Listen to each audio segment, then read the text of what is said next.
Пошли. Все вместе. Какие ваши доказательства? They want you to comply. Cancel culture is about canceling. Кокаином. Up yours. Woke moralist. This is systematic bullying that's happening. Up yours. And they believe that they can then Woke shut us moralist. up. Not only can you take a load, you can take the ultimate load, and even better than that you find your true calling and destiny in your willingness to take the ultimate load. They seem animalistic is what I mean. No, they're worse than animals. Up yours. The woke mob, they ruin everything. They stopped Woke Ben moralist. Shapiro from going to events and speaking. They stopped Ann Coulter from doing it. I will never surrender even a single inch of ground to a pitchfork mob. You never cave to the mob. We will never bow to the mob. Ever. No matter what. Have it your way, buddy. You sons of bitches. Beta! I did everything right and they indicted me. Do you see the final expression of cancel culture in terrorist groups like?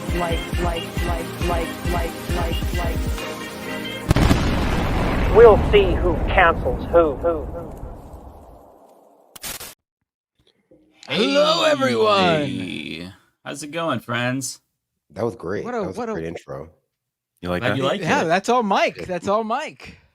And Lance did it as well. Oh, Lance did too? I didn't know. Well, yeah. Thank you, Lance, too. Yeah. Our guest today, everyone, Brandon Sutton from The Discourse, and also you might know him from Thursdays on The Majority Report. We were just on earlier today. A little show, you may have heard of it. It's called The Majority Report. Right. I'm Sam Cedar, actually. Yeah, it's a Happy long to time have no you see. here, Brandon. Happy to be here.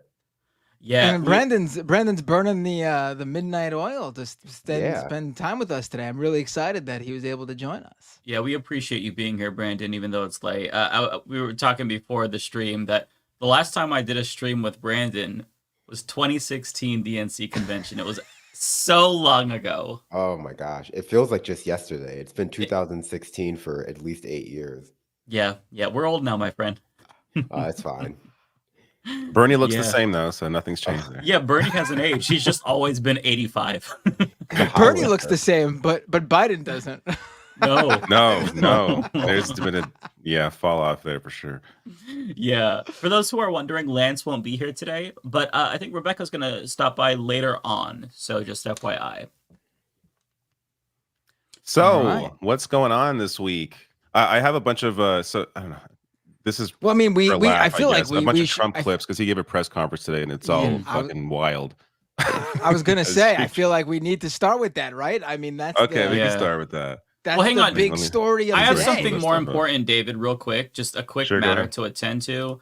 We're going to have to call up Nephew because I log on onto YouTube today, and this is what I see in my sub box. Get a load of this shit. What the hell? I 7 see our hours ago. faces. What did he post? Kamala's own fans turn on her. Me and you. You know what's Me funny? and the fan. I got the YouTube notification for that, and I'm like, oh, I guess he's talking about like the protests because he always does like these clickbait headlines. I didn't think I'd be in the fucking thumb. What do I have to do with this? I watched it. You're mentioned for like 5 seconds, and he shows a retweet that I did of Matt Leck. So Sabibi, if you're watching this, Oh my god! we're gonna have to You're have a in it talk, because you young retweeted man. somebody else. That's Doesn't hilarious. he do a lot of like lefty YouTube drama stuff? Like, isn't that his thing? Like, isn't he like the TMZ? He used for to. I thought lefty he was off that, YouTubers? but clearly he's back on. He's back. He's back, baby. Drunk. Look, I We will should say, have him on the show sometime. I told him fun. to come on, and I think that he is going to do it over the summer. But like, look, to be fair, never a bad day to be clickbait on a Progressive Voice video. It's a sign of respect. No. But Sahil, No, it is a good day. the biggest fans, Sahil, you're going to do us like that? Come on, man. Come on. Well, All right, so let's get to this. Let's get to this this Donald Trump Trump press conference. I'm not sure what. Again, this is.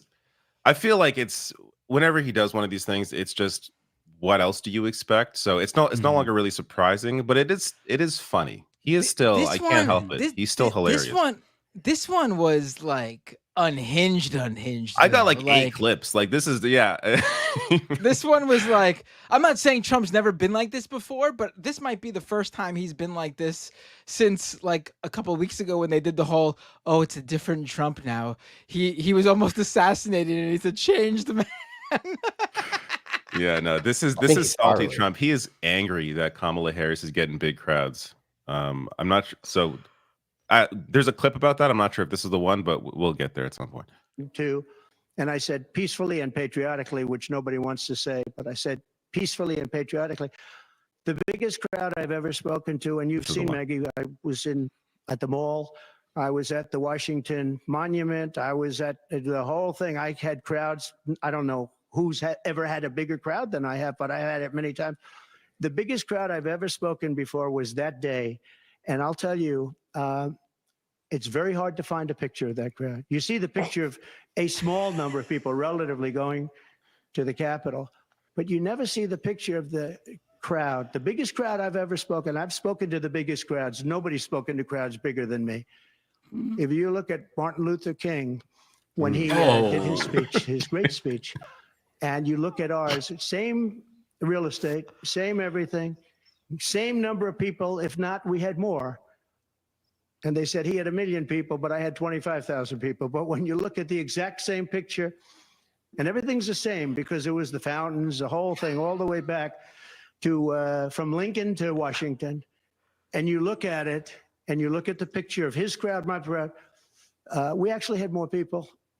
They said I had 25,000, and he had 1 million people, and I'm okay. What? They actually cut him off. He just kept going about the crowd size. He clearly saw the crowd. Let's see if I can find it. The crowd in Michigan for Kamala Harris yesterday. And I was impressed. I was like, holy shit. But what is he talking about? MLK had 1 million people. I don't think anyone's ever said MLK had 1 million I people. think he's confusing the March on Washington led by MLK for the 1 Million Man March led by Louis Farrakhan, which, to be granted, a lot of people, I mean, maybe MLK also had 1 million people, but I think that's what he's remembering because that happened in like in the 90s, the 1 Million Man March happened. So that's probably fresher in his memory. But in his defense, a lot of people call Trump the white Louis Farrakhan. That's that's one of his many like nicknames. That's totally what it is. I just looked it up. MLK had 250,000 people there for his 1963 March for Civil Rights. So he is totally confusing the Louis Farrakhan one with MLK. Oh my fucking goodness. To be fair, I don't know if Louis Farrakhan had a whole 1 million people there. No, he definitely did it, right? That might have just been like branding. Although I will say, slightly, off topic, I watched this YouTube video last night. There's like a fight club out of Brazil where like they specialize in one guy fighting like multiple men at one time. And I feel like that had a bigger crowd. This like one dude fighting 3 guys at one time had a bigger crowd. That sounds like fun to watch, actually. He won. The guy won. Yeah, because it's like one MMA fighter versus like 3 not MMA fighters. Oh, so, my God. He just like chokes them out like sequentially. Pretty good. This has like one in each arm, one under a leg. Yeah, but I mean, the crowd was huge. They loved it. I would watch that. I'll send you the video. Yeah, it was pretty good. You can't help but like root for the guy. He's getting like jumped, and then he just like gets one in the guillotine, and he's just like, they're like, oh, Diego, you got him. Don't show Trump that. He'll feel like that's him. That's me. I'm that guy fighting 3 people at once. Here, I think he saw this crowd. Like this is pretty impressive. I cannot play that song. But right, yes. Well, I will say, since there's no music playing, that Trump is kind of like a ratings guy. He's a big ratings guy. Some people say he even ran for president in 2016 to get The Apprentice back on air. I can't speak to that. I assume it's true. I remember that going around. This burns him up. I think this burns him up. I think that for these sure. crowds coming out for Kamala burns him up. I think, the fact that JD Vance is a loser and could not pull a crowd this large if, I hate to say it, if he was on fire. It bothers him. JD Vance is getting like he's like following the plane around for some reason. Oh, in yeah. every city, and he gets like 20 people to come. I think people would show up to catch JD Vance on fire. Honestly, I think that actually would draw The a live stream, crowd. maybe. I don't know if that actually show up there in person. Did you see Kamala HQ made a Truth Social account, or they've had one, but they've been posting crowd sizes on Truth Social, comparing Kamala's crowds at the same venues to Trump's crowds, and I feel like it's getting under his skin. That's brilliant. Yeah, it is. That's a great idea, and I'm just shooting this out there. It's very inappropriate, but like they should make the graph shaped like a penis. So like the depicting how big the crowds are, like by size of like a column chart or bar chart, whatever. I get those confused all the time. That's representative like a dick, and like so his would just be smaller. That would lose their mind. All right, here is something else he's ranting about. She's oh wait, this is about the VP pick. Radical left person at a level that nobody's seen. She picked a radical left man that is he's got things done that he has positions that are just not, it's not even possible to believe that they exist. He's going for things that nobody's ever even heard of. Heavy into the transgender world, heavy into lots of different worlds. Heavy sounds like lots Tim of Walsh. different worlds. It sounds like Tim Walsh is like a Ready Player One character or something. Exactly. Transgender world is the new Mario level in Super Mario Odyssey.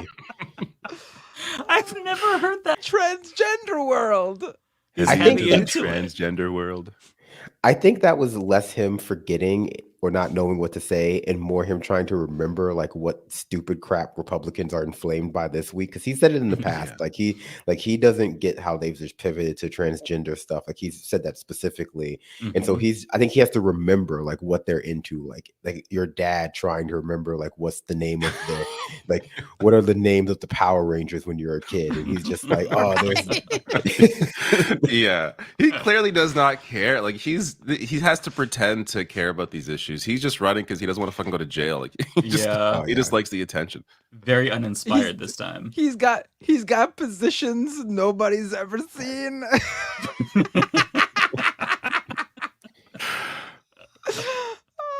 All right, this is about Elon. Yeah, the Elon Musk. So yeah, sure. So Elon called me. As you know, he endorsed me full-throated. Great endorsement. He did not just fucking say that. With that one call, Elon has called Donald Trump more times than he's called most of his kids this year, for sure. Yeah, right. Definitely. Oh my God. Do you know he endorsed me full-throated? Great endorsement. Oh I my respect Elon a lot. He respects me. And not easy for him to endorse, to be honest with you. You know, it takes courage. I to bet endorse full-throated. That's difficult. People. Go Many people Elon. have courage and many people don't. He does have courage. And Elon endorsed me and he asked me whether or not I'd do a show on Monday. And I think it's going to be Monday night. And I believe he's the host of the show. So it'll be very interesting. Great. A lot of people are talking about it. I look forward to it. That'll be done on Monday night. That's going to be a terrible show. Elon hosting a show. Is it going to be on X? I would imagine so, Yeah, right? it has to be. So that means it's going to be audio only and not video? No, they do video now. Is it going to be live? Oh, do I they? guess? Okay. Yeah, like Tucker Carlson has video on his show. Like when he had the Obama blowjob guy on, that was like full HD for some reason. Oh, that's true. So it might not be live. Maybe it's pre-recorded or something like that, unless they can stream video. But either way, that's going to be a train wreck.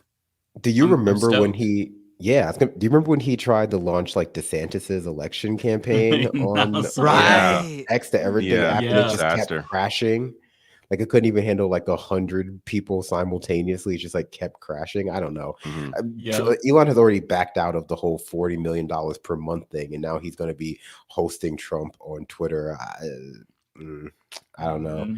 I don't know how it's going to play. Like no one uses Twitter anymore, but Nazis. So it's going to be good for the content. I will say that. I feel like Trump is gonna ask him that on air, right? Like, what happened? What happened to the 45 million that you said you were gonna give me? Like, that's gonna be very awkward because Musk is just gonna start stuttering because he's never very good. Yeah, yeah. Go ahead. On what? So he's asked about Florida's abortion referendum. Well, I'm going to announce that. I'm going to actually have a press conference on that at some point in the near future, so I don't want to tell you now. But that was it. Okay. No I'm not even sure what that is. That's someone asked him how he's going to vote on. I think Florida's going to have like a referendum on abortion. So they asked him how he's going to vote, like as like a voter, like as a citizen of Florida. Mm-hmm. I guess I think that's what the question is. Well, I think he decided doesn't want to say what his. Maybe he hasn't, but he's not. He's clearly not sure what he needs to say. I don't think he knows good. that there is a referendum, which is why he's right. It's possible. It's totally possible too. But yeah, they're stuck when it comes to abortion. They're stuck in this position where like they can't be as anti-abortion as they want because then they're going to lose the vast majority of America. But they also can't be as pro-choice as the rest of the country wants them to be, because then they'll lose their base. Like they're trying to, they're stuck between a rock and a hard place, and they can't figure out how to sort of get around that. Yeah, I'm still reeling from the week that he's had. So when Tim Walz was announced, you all know by now, their team put out the statement saying that Tim Walz allowed convicted felons to vote. My guy, you don't want to make this argument. He then posted fan fiction of Biden making a comeback at the DNC convention and saying it was rigged and he's taking it back. He posted that fan fiction on Truth Social. What are you doing? So embarrassing. Yeah, he was just like wishful thinking out loud. Like, are they going to bring Biden back? And it's like, what does he call Kamala now? Kamala. Khan Mala, like, because she's a con artist. That'd be good. That's a better one than Kamala. Right. Yeah, it doesn't make any sense to me. They definitely didn't go with the smart one that you chose. That's the first thing that came off the top of my head. It's like 3:00 here in the morning. So, it's not the best idea. I mean, I feel like in the debate that he had with Biden, he kind of workshopped, just like floated a good excuse for the abortion thing, which is that we're just returning it to states' rights. But I don't think people really are buying that because the rest of the Republican Party has been so militant in what they actually want. Like, it's impossible not to hear from both Republican Party politicians, your Marjorie Taylor Greens of the world, who are less media trained and less savvy about how to get over this hump, and just they're more virulent fans that they want this to be a nationwide ban on women's reproductive rights. And, that's just not popular. It's now, 50+% of people in this country are women. So they tend to like having autonomy over their bodies. Women. Or so I've heard. I know this is like a panel of like 4 dudes. So I'm just like, I've known women before. Some of my best friends are women. I have a woman friend, and I have a good relationship with my mom. So I can speak for women. I mean, I think certainly they don't want JD Vance speaking for them. That's like a universal. I can say that with 100% certainty. Worse than Biden. And she's actually not as smart. Okay? She's actually not as smart. That's hard to believe, isn't it? Yeah, please. Can I have a political question, but I want to ask a follow-up to one of the abortion questions. Okay. There are other things the federal government could do, not just a ban. Would you direct your FDA, for example, to revoke access to mifepristone? That's one of the things. So you could do things that would supplement, absolutely, and those things are pretty open and humane. But you have to be able to have a vote, and all I want to do is give everybody a vote. And the votes are taking place right now as we speak. But there are many things on a humane basis that you can do outside of that, but you also have to give a vote, and the people are going to have to decide. I don't think he even knows what mifepristone is. I think he just generalized an answer there. Yeah. He's weak on specifics. His answer was, yeesh.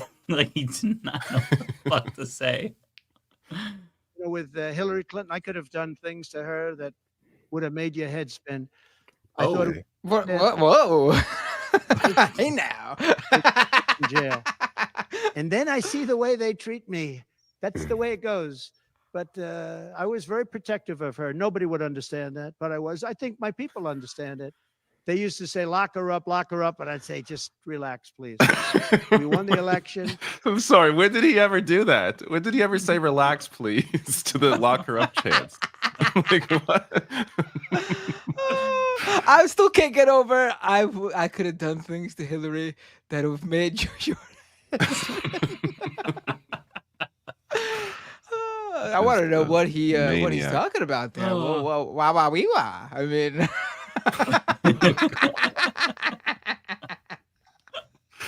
oh my God. It. They used to say, lock her up, and I'd say, just relax, please. We won the election.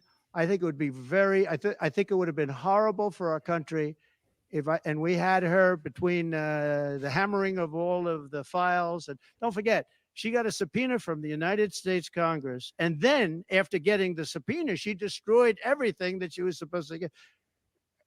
I thought it was so bad to take her and put her in jail, the wife of a president of the United States. And then when it's my turn, nobody thinks that way. I thought it was a very terrible thing. And she did a lot of very bad things. I'm pretty sure he many times lock her up. I'm pretty sure he joined in those chants a number of times. Mm-hmm. He couldn't get it done, impotent. That's the name of the game here. And the fact that he's so sexist, he reduces her to the wife of Bill Clinton, as opposed to like the fact that she was Former the candidate. Secretary of State. And Secretary of State, the senator, like Jesus Christ. Wow. Insane. I think I have one more. I can't. Relax, please. The famous Donald Trump quote. Relax, please. Don't you have that saved on? Don't you have that saved on your soundboard, David? That's how infamous that Donald Trump quote is. I love when he I should save this one actually. I have a soft spot for when he portrays himself as like a moderating force, because he loves to do that. He's just like, everyone was ready to rip her apart, and I was saying no, I was holding him back. It's like, no, come on. Yeah, the man that has like, he's God. This is like the guy who's almost single-handedly in terms of rhetoric and the culture, just like made things so extreme, and he's pretending that he's the moderating force, holding people back. Like it's so fucking backwards. All right, this is the last one.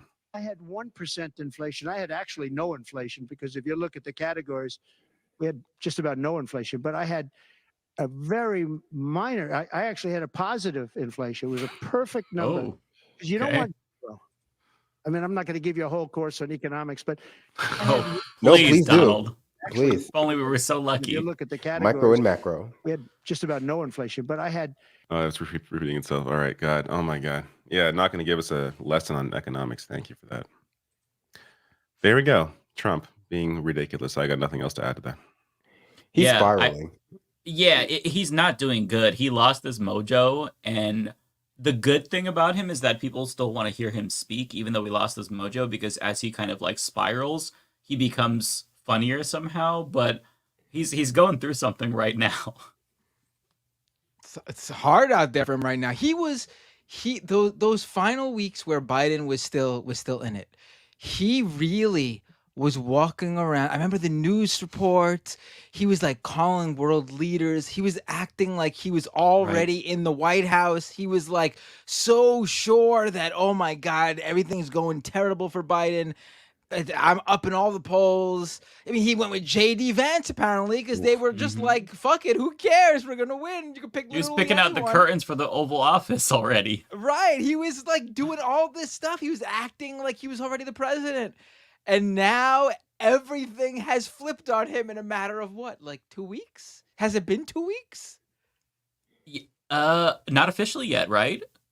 I think it's been 2 weeks now, hasn't it? Has it? I think it's been 2 weeks, but I get it confused because a lot of stuff happened in like a rapid series, like the assassination attempt, JD Vance, the debate performance from Biden, and then Biden dropping out. All happened within like a 4 to 5 week period of time. Like it was a very it has been Right. It has been 2 weeks. Biden dropped out Sunday, Oh, okay. July 21st. It honestly feels like it could have been last week. Honestly, it could have been Right. last Sunday. I don't even.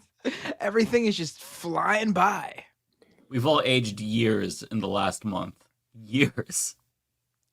Yeah. I mean, it felt like a slow, but I mean, it had to feel good in Trump's position. Like he had to feel like he was just being gifted a win from God after that performance on the debate by Joe Biden. But I still have a hard time understanding how they didn't expect him to drop out after that. It seemed like he would have had to. Like the performance was so bad. There was so much pressure. You know, Trump tried to come in, Pied Piper Biden into the race to keep him in there for obvious reasons. But he had to suspect that they were going to get rid of Biden, right? He had to like kind of assume that they could not run him in that state, even if he wished it. But they didn't seem to have any backup plan to it. Like I think they've just been floundering ever since. They squandered the assassination attempt, the sort of positive clout he could have gotten from that with the JD Vance pick. JD Vance has been dragging down the ticket since then.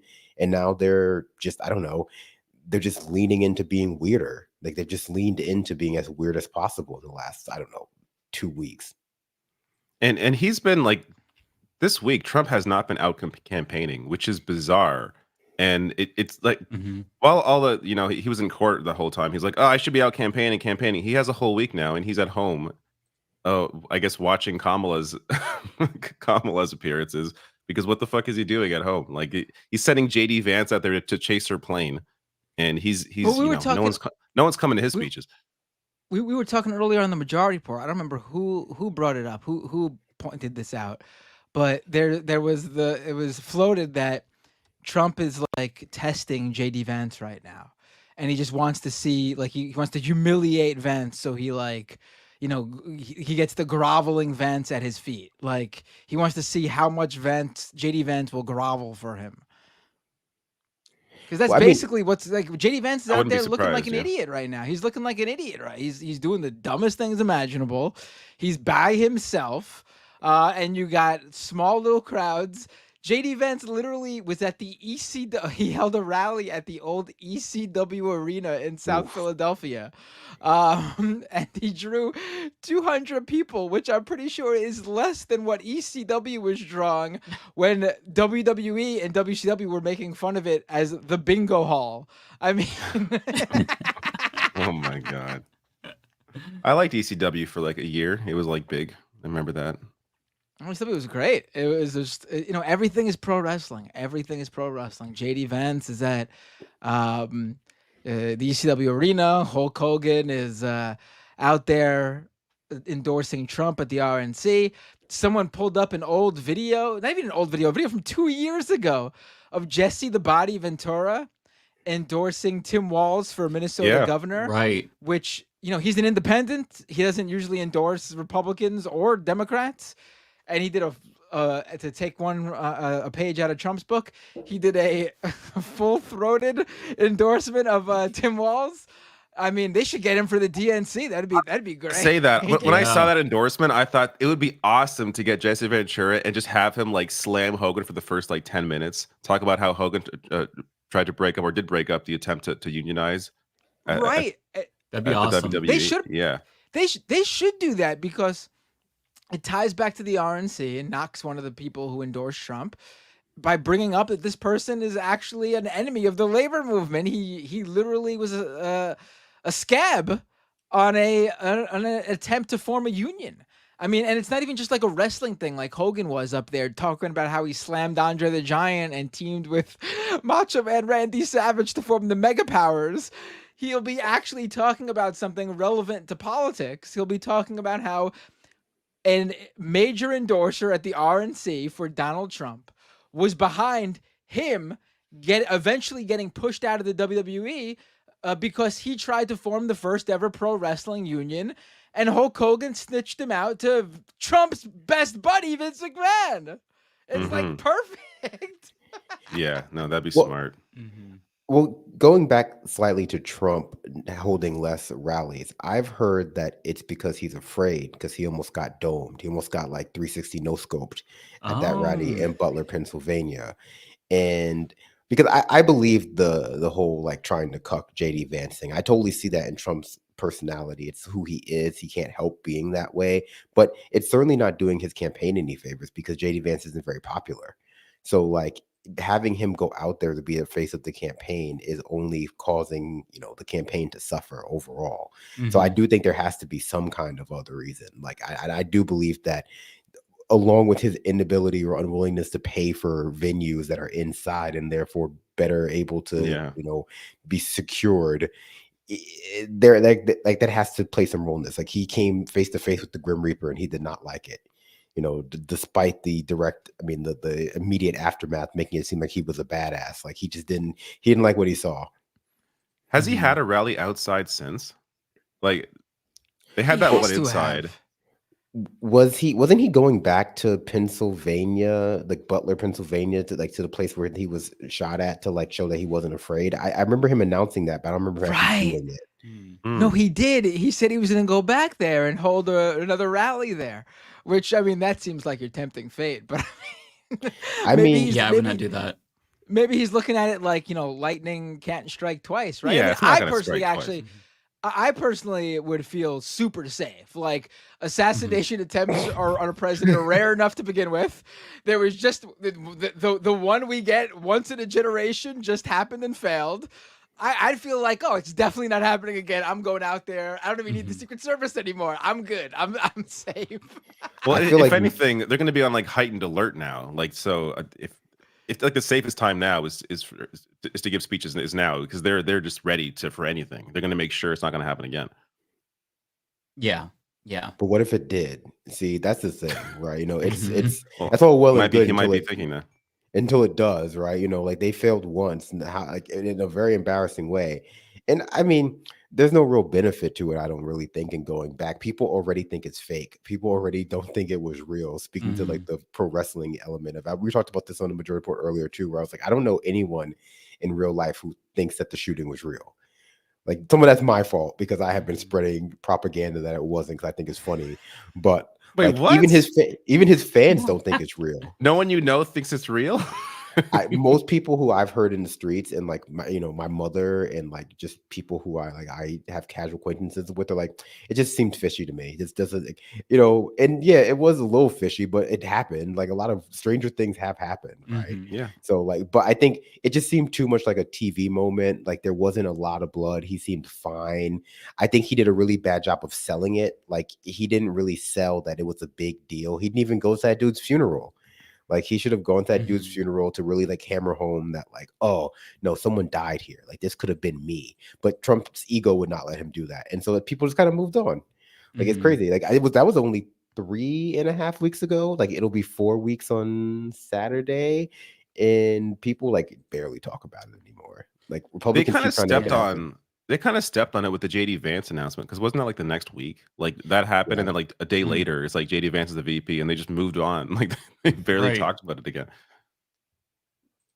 Yeah, to Rebecca's your here. point. Let me bring her. Hi. Hey, Rebecca. Hey. Hi, guys. I love your Boys in the Hood shirt. Oh, thank you. You always have the best tees. Love it. I know. I just rack them up from the men's section, like at like those department stores like Burlington. Yep. Oh, we just lost her. Well, it was nice having Rebecca on, and there you are. No, because I was fixing it. I had cleared my cache, so all this stuff I'm trying to fix back up together. Yeah. So. And our guest Brandon. Hi, Brandon. Hello. No, I don't. How you doing? Rebecca. I'm doing all right. And yourself? I do like your shirt too, Boys in the Hood. I should get one that says like Baby Boy. No one talks about Baby Boy anymore. No, do they have Baby Boy shirts? Because I would buy them all up. They have to. I'm sure they do. I need to look into that. Those graphic tee sections are stacked. Like if you go to a Target or something, they're like two for $18. They're good. You know what's so crazy? They are. But I always get them on the sale. So all the black people at my Target, like the black people on them shirts, they be in the sale section, the clearance. And they only no, it's good for me. It's good for me. And when I go there, they're like $4, like stuff like that. What? They'll put them out. They're Hell yeah. seasonal. Everything that was out during Black History Month, they had a little Juneteenth section that wasn't like really talked about. It was just like underneath other clothes. But I said, I know I'll see that next week. Next week, it's in the clearance rack. And it's okay with me because, baby, I'm not paying $20 for that shirt that I know is going to be at a discounted store for like half now.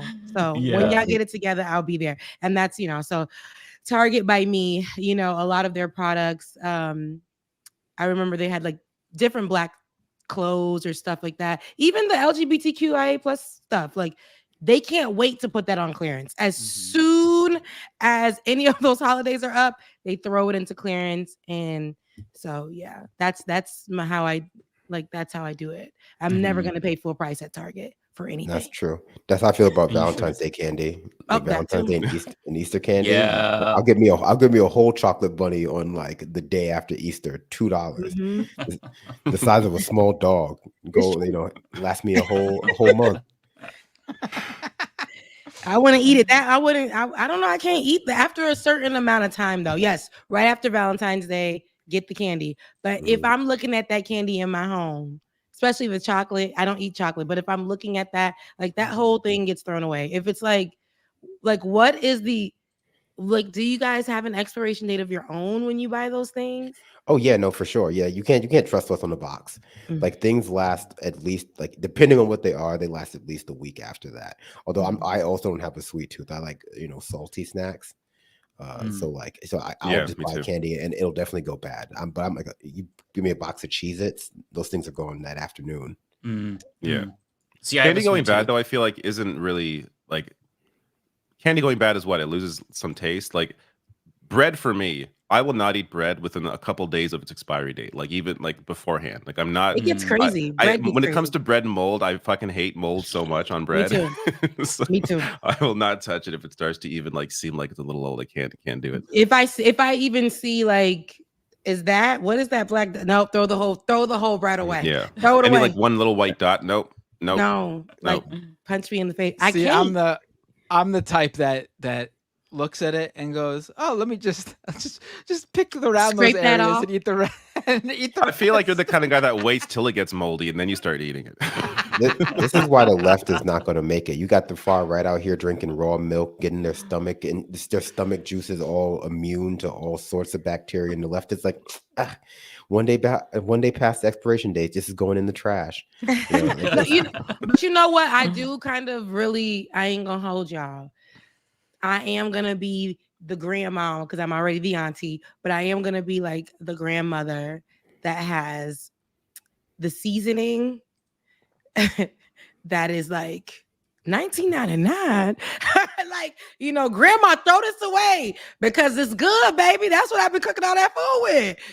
Like I'm gonna be that person with the seasoning that's a little bit, just it's okay. 2 years, still giving a little taste. Does seasoning go bad? I feel I definitely have. I definitely have seasoning that is. Yeah, I don't 10 think years that's old. Absolutely. I feel like seasoning goes bad. They say, well, especially in today's day and age. I feel like it's not made like it used to. I don't know. My grandmother has had the same. My grandmother has the same thing of adobo for like 12, 15 years. She's been working on that one adobo from like the value store for as long as I've been alive. See, there's that guy. There's that guy who has that like McDonald's cheeseburger perfectly preserved for the past like 30 years, and it looks exactly the same. So I don't know. Yeah, I need it. No. Is it vacuum sealed? How does that happen? And that man is Donald Trump. No, it's not. Did y'all talk about Donald Trump already in his comments? We watched played a bunch of his clips, from the press conference today. Yeah, I have to ask you guys. Since we were talking about mold, I have to ask you guys. So let me pull better not be. Don't show any visuals. It's gonna be you doing the J.K. Rowling thing, right? The J.K. Rowling mold. Let me just. What's the consensus here? Wallpaper or black mold? Because it's wallpaper. Okay, it could be a mural. I'm gonna zoom in on this. That's a shadow. That's a shadow. Wait. No, look at both walls. It's all over the wall. Actually, wait a minute. It's going I didn't up the realize. Yeah, to me, I thought it was just wallpaper, because if you look at the lower ones on the walls on both sides, Mhm. it looks like there's some sort of design and it just wasn't finished or something. Right. But then if you look at the upper right-hand corner where the wall meets the ceiling, That's how that mold is- grows. That's the That's a whole part that's colony. making me question. It's Yeah. like a whole Yeah. colony. Yeah. Because like, And- it's like and water here- damage that has. Here's gotten one thing that I mold. have to show Yeah. you. Okay. Yeah. So I thought it might be wallpaper, kind of, but then I leaned toward. Look at this though. 2020, same wall, Yeah, but same the- color versus What's that on the 2022. side? It's Is that possible more- she got like a painting started and then they didn't finish Yeah, it. that's what the Painting bottom a ones look mold? like to me. Yeah. it looks like mold. I don't know. Yeah, I she's mean, a, She can't be she's a inhaling British that. woman. That's They not do all sorts of good. weird things with wallpaper in their walls. But the the castle? funniest Is the part castle? about all of this, after people started It has to be, I speculating think. that it's mold, oh, that's funny. So she Oh. switched it, and this is her new profile picture. She's got a dick behind is her that? now. Like Which what?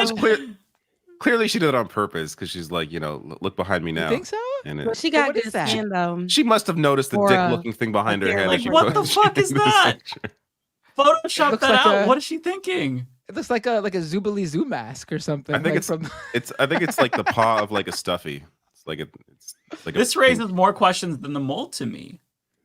I mean, if it's mold, it explains quite a bit because black mold is very toxic.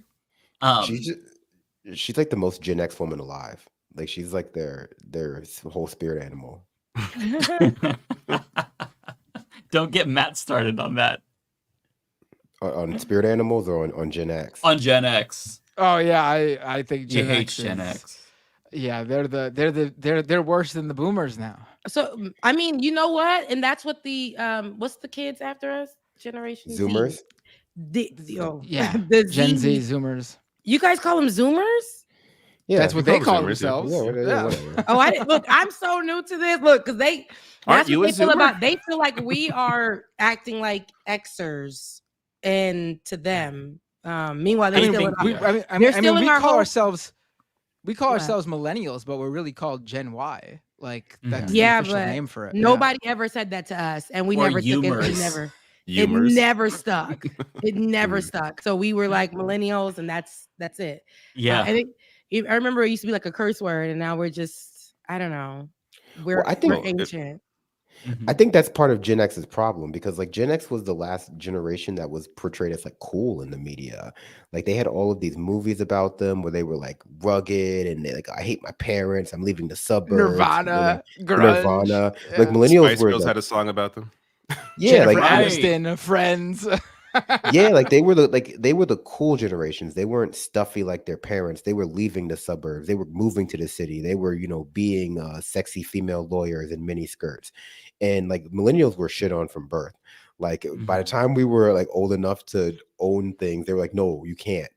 And so we never had that inflated sense of self. Like Gen Xers had a really inflated sense of self based on like the late 90s, like or early 90s to like early 2000s media. And that's where a lot of this I feel like is stemming from. Like they're just coming in, the fact that they aren't cool is coming into stark relief. And There's a number of Gen X people in the chat who are having debates. Some of them agree with us that Gen X sucks. Some of them think we're being too hard on Gen X. I gotta ask you. Let me pose you this question: do you guys have the equivalent of maybe if you just didn't buy an avocado toast? Did you guys have an equivalent to that? I don't even eat avocado toast. I hate avocados. I mean, I love me a good avocado toast with a little salmon at the smoked salmon at the top, a little drizzle with a little egg. It's really good. I've never had avocado toast. Love avocados. Love toast. Never had avocado toast though. But you got to remix it. I can't just do the avocado and toast together. When you I could. remix Salt it, and pepper. That's all you need. Boom. but I put a little Mix it up. smoked salmon. You put it right at the top like that, and it's in the morning. It's really good. And you put a little avocado on there. Put a little cream cheese on that toast, right? Just a nice, and then you put that little egg over easy. I don't know what they call it. It's a whole. Oh my god! Now you lost me. This is a whole meal. It's a whole meal. But you know where I got it from? TikTok.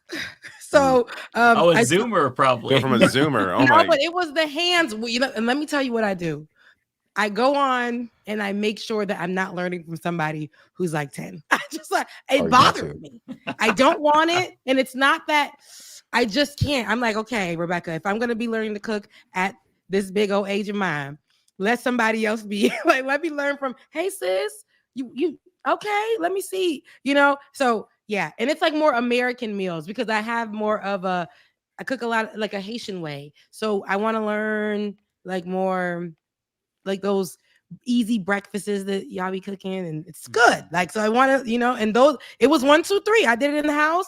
1, 2, 3. Today I had tomato basil soup that I made at the crib with like 5 potatoes. That's fancy as hell, Rebecca. I did it. I did it myself. I brought up the avocado toasting as to show like how millennials got shit on for everything, even like a food type that they ate, and that was the reason people claimed we couldn't afford like to buy a house. And then Rebecca goes completely into the avocado toasting. But let me tell you why. I'm sitting here now going, fucking millennials. What's wrong with them and their avocado? But we had to romanticize all of the simple things in our lives because all of those bigger pleasures and stuff like.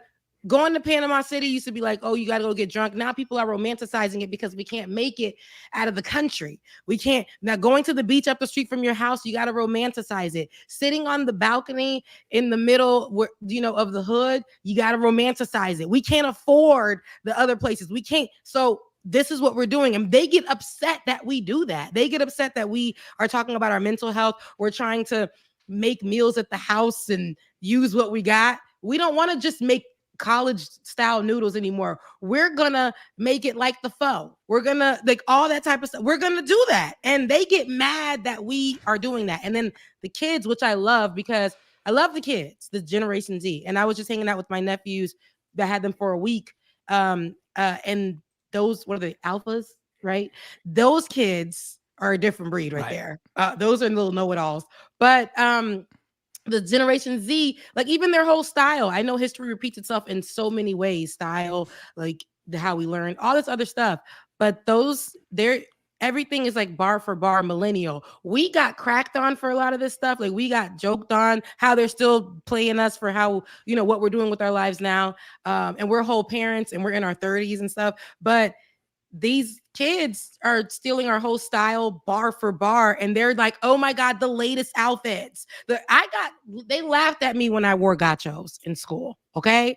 They laughed at me when I wore Knickerbockers or the little double shirts. Like they laughed at They're me. bringing back all like the late 90s, like early 2000s shit. I'm here for it. I'm here for it. I agree. I think the aughts, late aughts to like the 10s were a mistake culturally. Not a lot of good came out. A lot of bad movies, a lot of bad trends in movies, a lot of terrible music. Let's go back to the 90s. Let's have another season of Gargoyles. I'm ready for it. Right? I completely agree. The early 2000s culturally were the absolute worst. If I see a movie that came, like if I'm looking on Netflix and there's a movie that came out between the years of 2000 and like 2007, I'm like, I'm not watching this. It's gonna be shit. Wow. It's gonna suck. I'm not watching it. I can't co-sign that because I love Daredevil. I'll put Daredevil on. One thing that is true about though is like comedy movies. That's why it's funny when Rob Schneider came back and was just like, I got canceled because woke culture. I was like, Rob Schneider, come on, you didn't get canceled for woke culture. And we're woke culture. Millennials are always also responsible for woke culture. We're responsible for every bad thing that happens.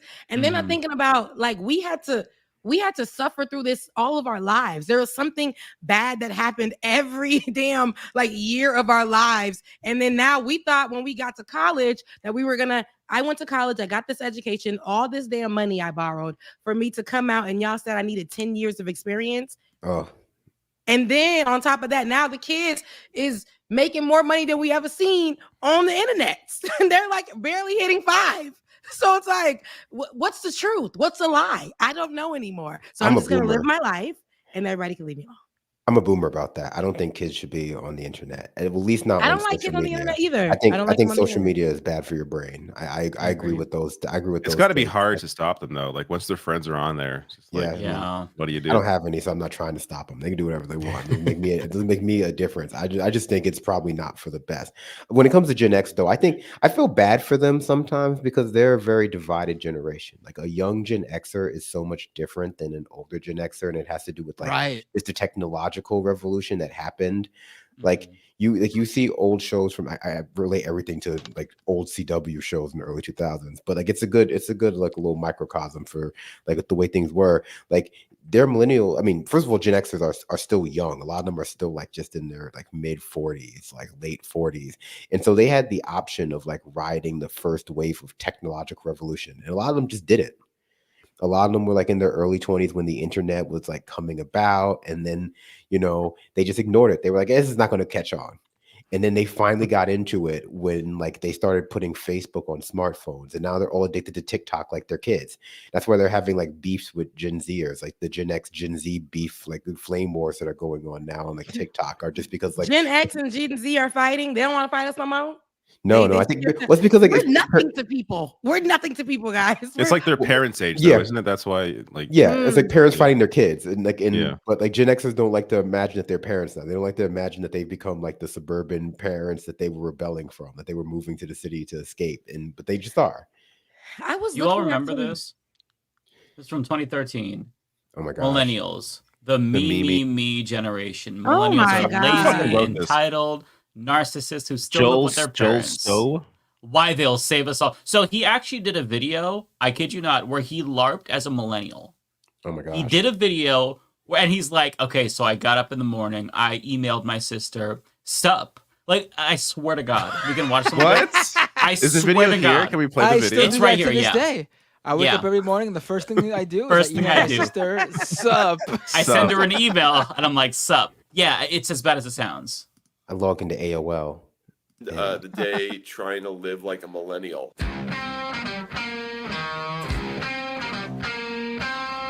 I don't know if this music is copyright, so I'll stop it right there. Check your phone as soon as you wake up. Talking before on my phone.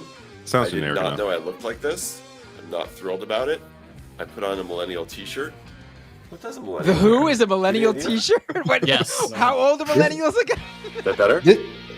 Not This good. just At has time to in the be. early, in that time, that's what they was wearing to go to the club. I love the Kinks. Oh, What I thought was Kinks a are We millennial used to yeah. dress t-shirt. up to go to the club. It's And crazy.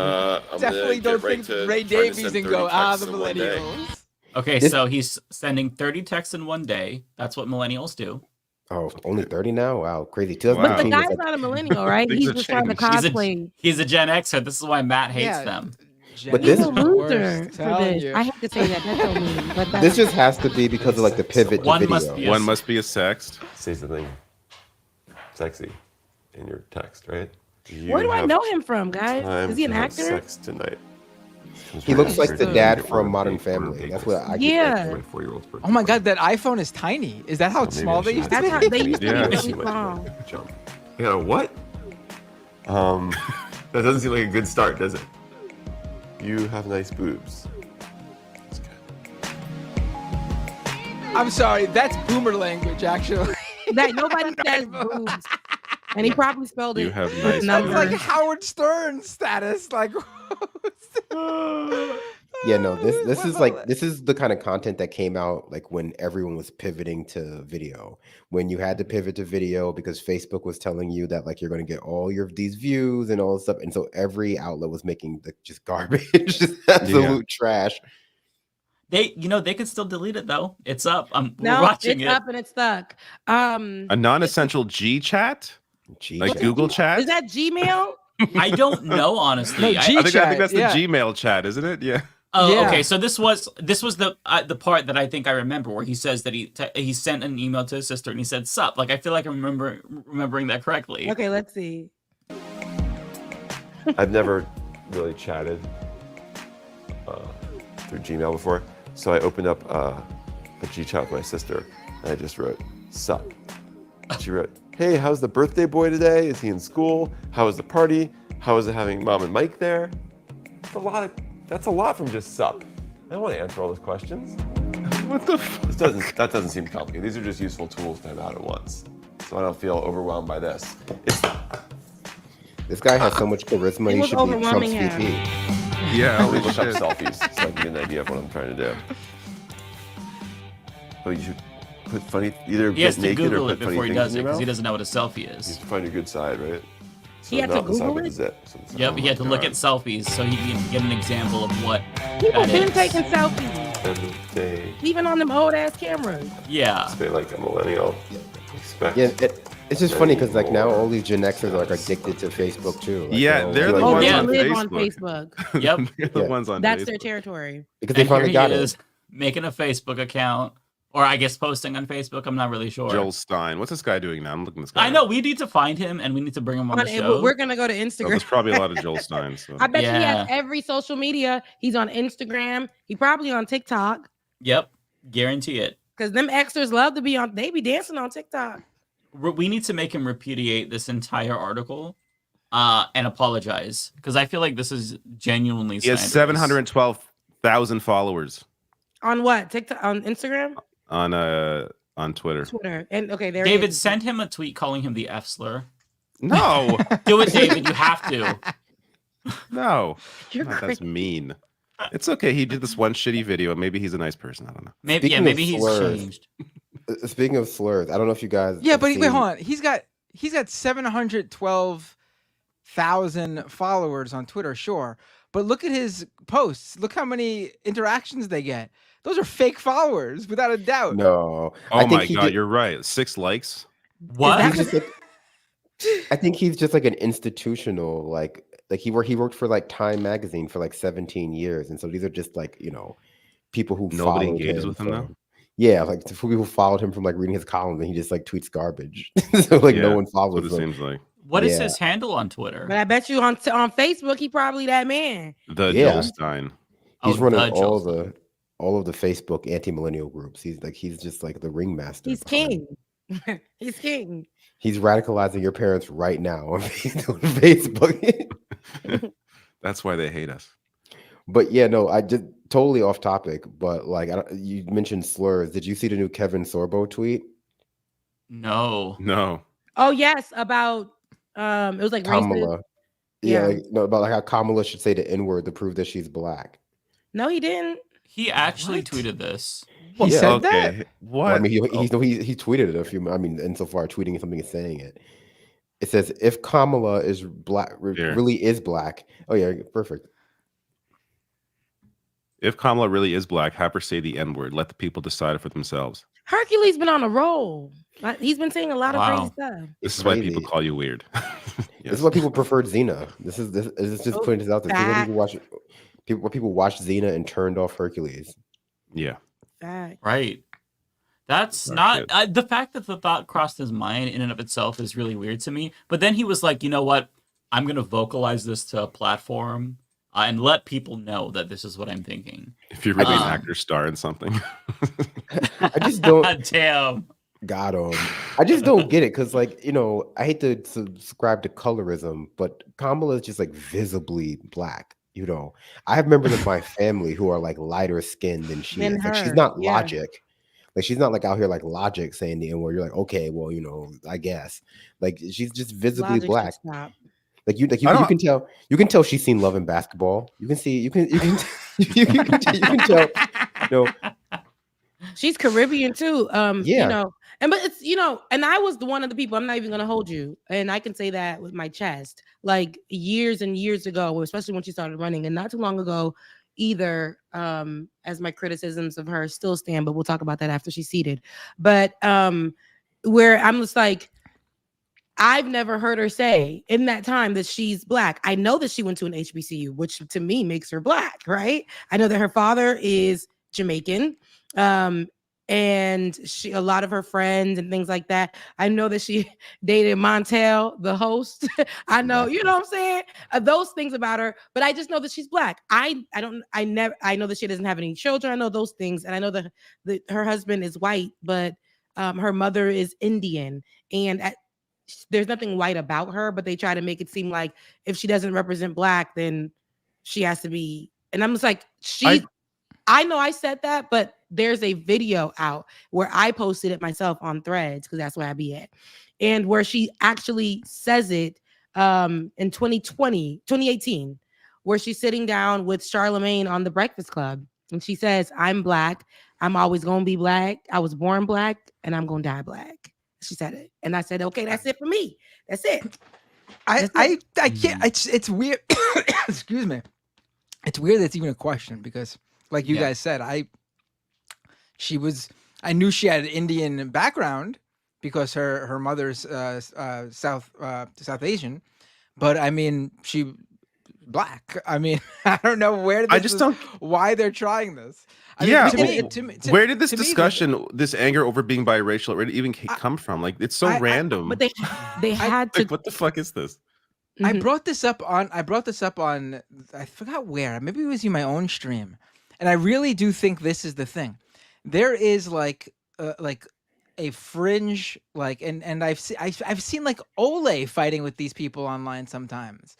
Like a fringe like group of people online who are black who like say that like if you're from like the Caribbean or something, you're not the same. Like you're here in America. Yeah, but I don't want to have those type of conversations here because let me tell you, it gets crazy. It's called diaspora wars. Wherever your boat stopped, okay, they feel like, especially in America, they do it on purpose here. They want to other us from black people and make it. Donald Trump literally had this conversation. That was one of the first things he said in his his debate with Biden, where he was like, the migrants, and we know he's talking about the migrants are still in black jobs. Migrants can be black, and most of the migrants that get the short end of the stick here in America are black, Haitian, and I am, and I know this. And so he said this, and so many black Americans were online and that are Trump supporters are saying this. I'm not saying this is not them, but they literally get on there and say, yeah, these migrants are still in our jobs and this and that. And it starts diaspora wars, and they go after Olay. Well, I bring this up because I've noticed that some of those the people in that world who view like people from the Caribbean not as black or whatever here in the US, a number of them, have become like Trump people, and I really do think because they've become like the tropey like a black conservative. They've become like the black voice for conservatives because there's just a few of them, and they must know what they're talking about. They're the black conservative. They're Trump went out there and said they're my African American or something. Remember that? And they loved it.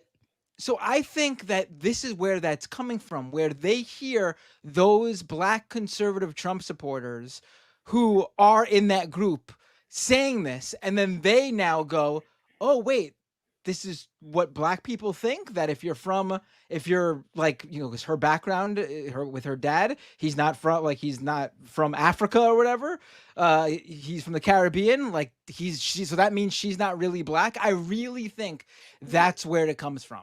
Yeah, I mean, it's to me, it's so they don't even think that deep because they know they know we've all come from Africa. Some of the people remove themselves from that. They just say, I'm a black person in America, and that's it. And since I was younger, I know how the separation, how they've tried to. I've watched a lot of the arguments, especially with my parents my mother who didn't speak English. Most of the people in my family didn't speak English, and we had to interpret for them. And I saw how they treated my mother, even if they had the same skin color. But I saw like the boss would be white and we would be saying like, you see, you're different than that one, or it's like a whole thing that they put in the minds of people. And Donald Trump is that type of person too. We saw what he did with Diamond, and I think her name is Silk.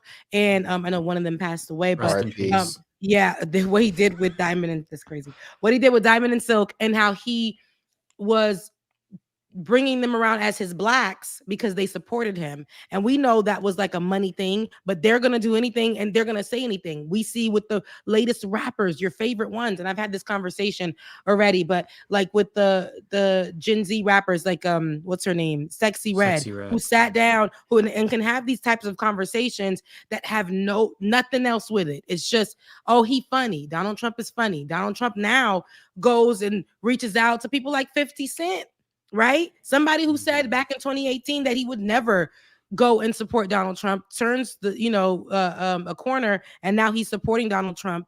And I feel like because there's like a check associated with it. We see Candace Owens, who's somebody who was very far left, but there can only be a minimal amount of these type of black people in these groups. You don't see them as large bodies of people. Even the Afro Latinos, they down in Florida, where I'm from, Okay, they over there, and they will literally be like, I will vote for Donald Trump. They out there, and then they get the Caribbeans. They get the Caribbeans, like the Cubans is Caribbean too, but they get the Haitians in them. And what they do, what's so funny is a lot of the conversations that I have with migrant people in my family, outside of my family, people that I've dated, they get this. It's like they play the game of telephone. Whatever the hell they hear out there, it's pro-Trump stuff, and they get an idea that Trump is gonna help them. And I have to break it down to all of them, like this law, this is what he said. Here is the truth about who told you that. There is like something being given to the people outside. When they come here, they believe that Trump is the perfect pick. They also do a big play on the misogyny, right? Because we know out there in the Caribbean, I can speak for where I'm from, it's very misogynistic. So having the idea of having like a black woman is problematic. Absolutely not. Absolutely not. Why? So they think that Trump will bring more money. It's just a whole bunch of stupid. It's dumb and miseducation. Is it Facebook? Or are they stuck on Facebook memes too, where they're just like they're seeing this bullshit and it's being spread? WhatsApp. Listen, they're taking it from there, right, and they're putting it in the WhatsApp, and it's like the same vibe. And you'll get a voice note like, "Oh, I heard that Trump is a good guy." Okay, who told you that? What you talking? Like, what? This is not. He can get me into the country. How is he gonna get you into the country? Because it's not. There's no pro. He literally put. I have to explain a lot of stuff to them, and then they be like, "Oh, okay," because they get the new, like, it's just memes, and then they'll be like edited articles. It just goes into the WhatsApp sphere, and that's how they get their information. Strong and wrong. Division spreading fast. Yeah. On the note of Blacks for Trump, I have to play this video for you.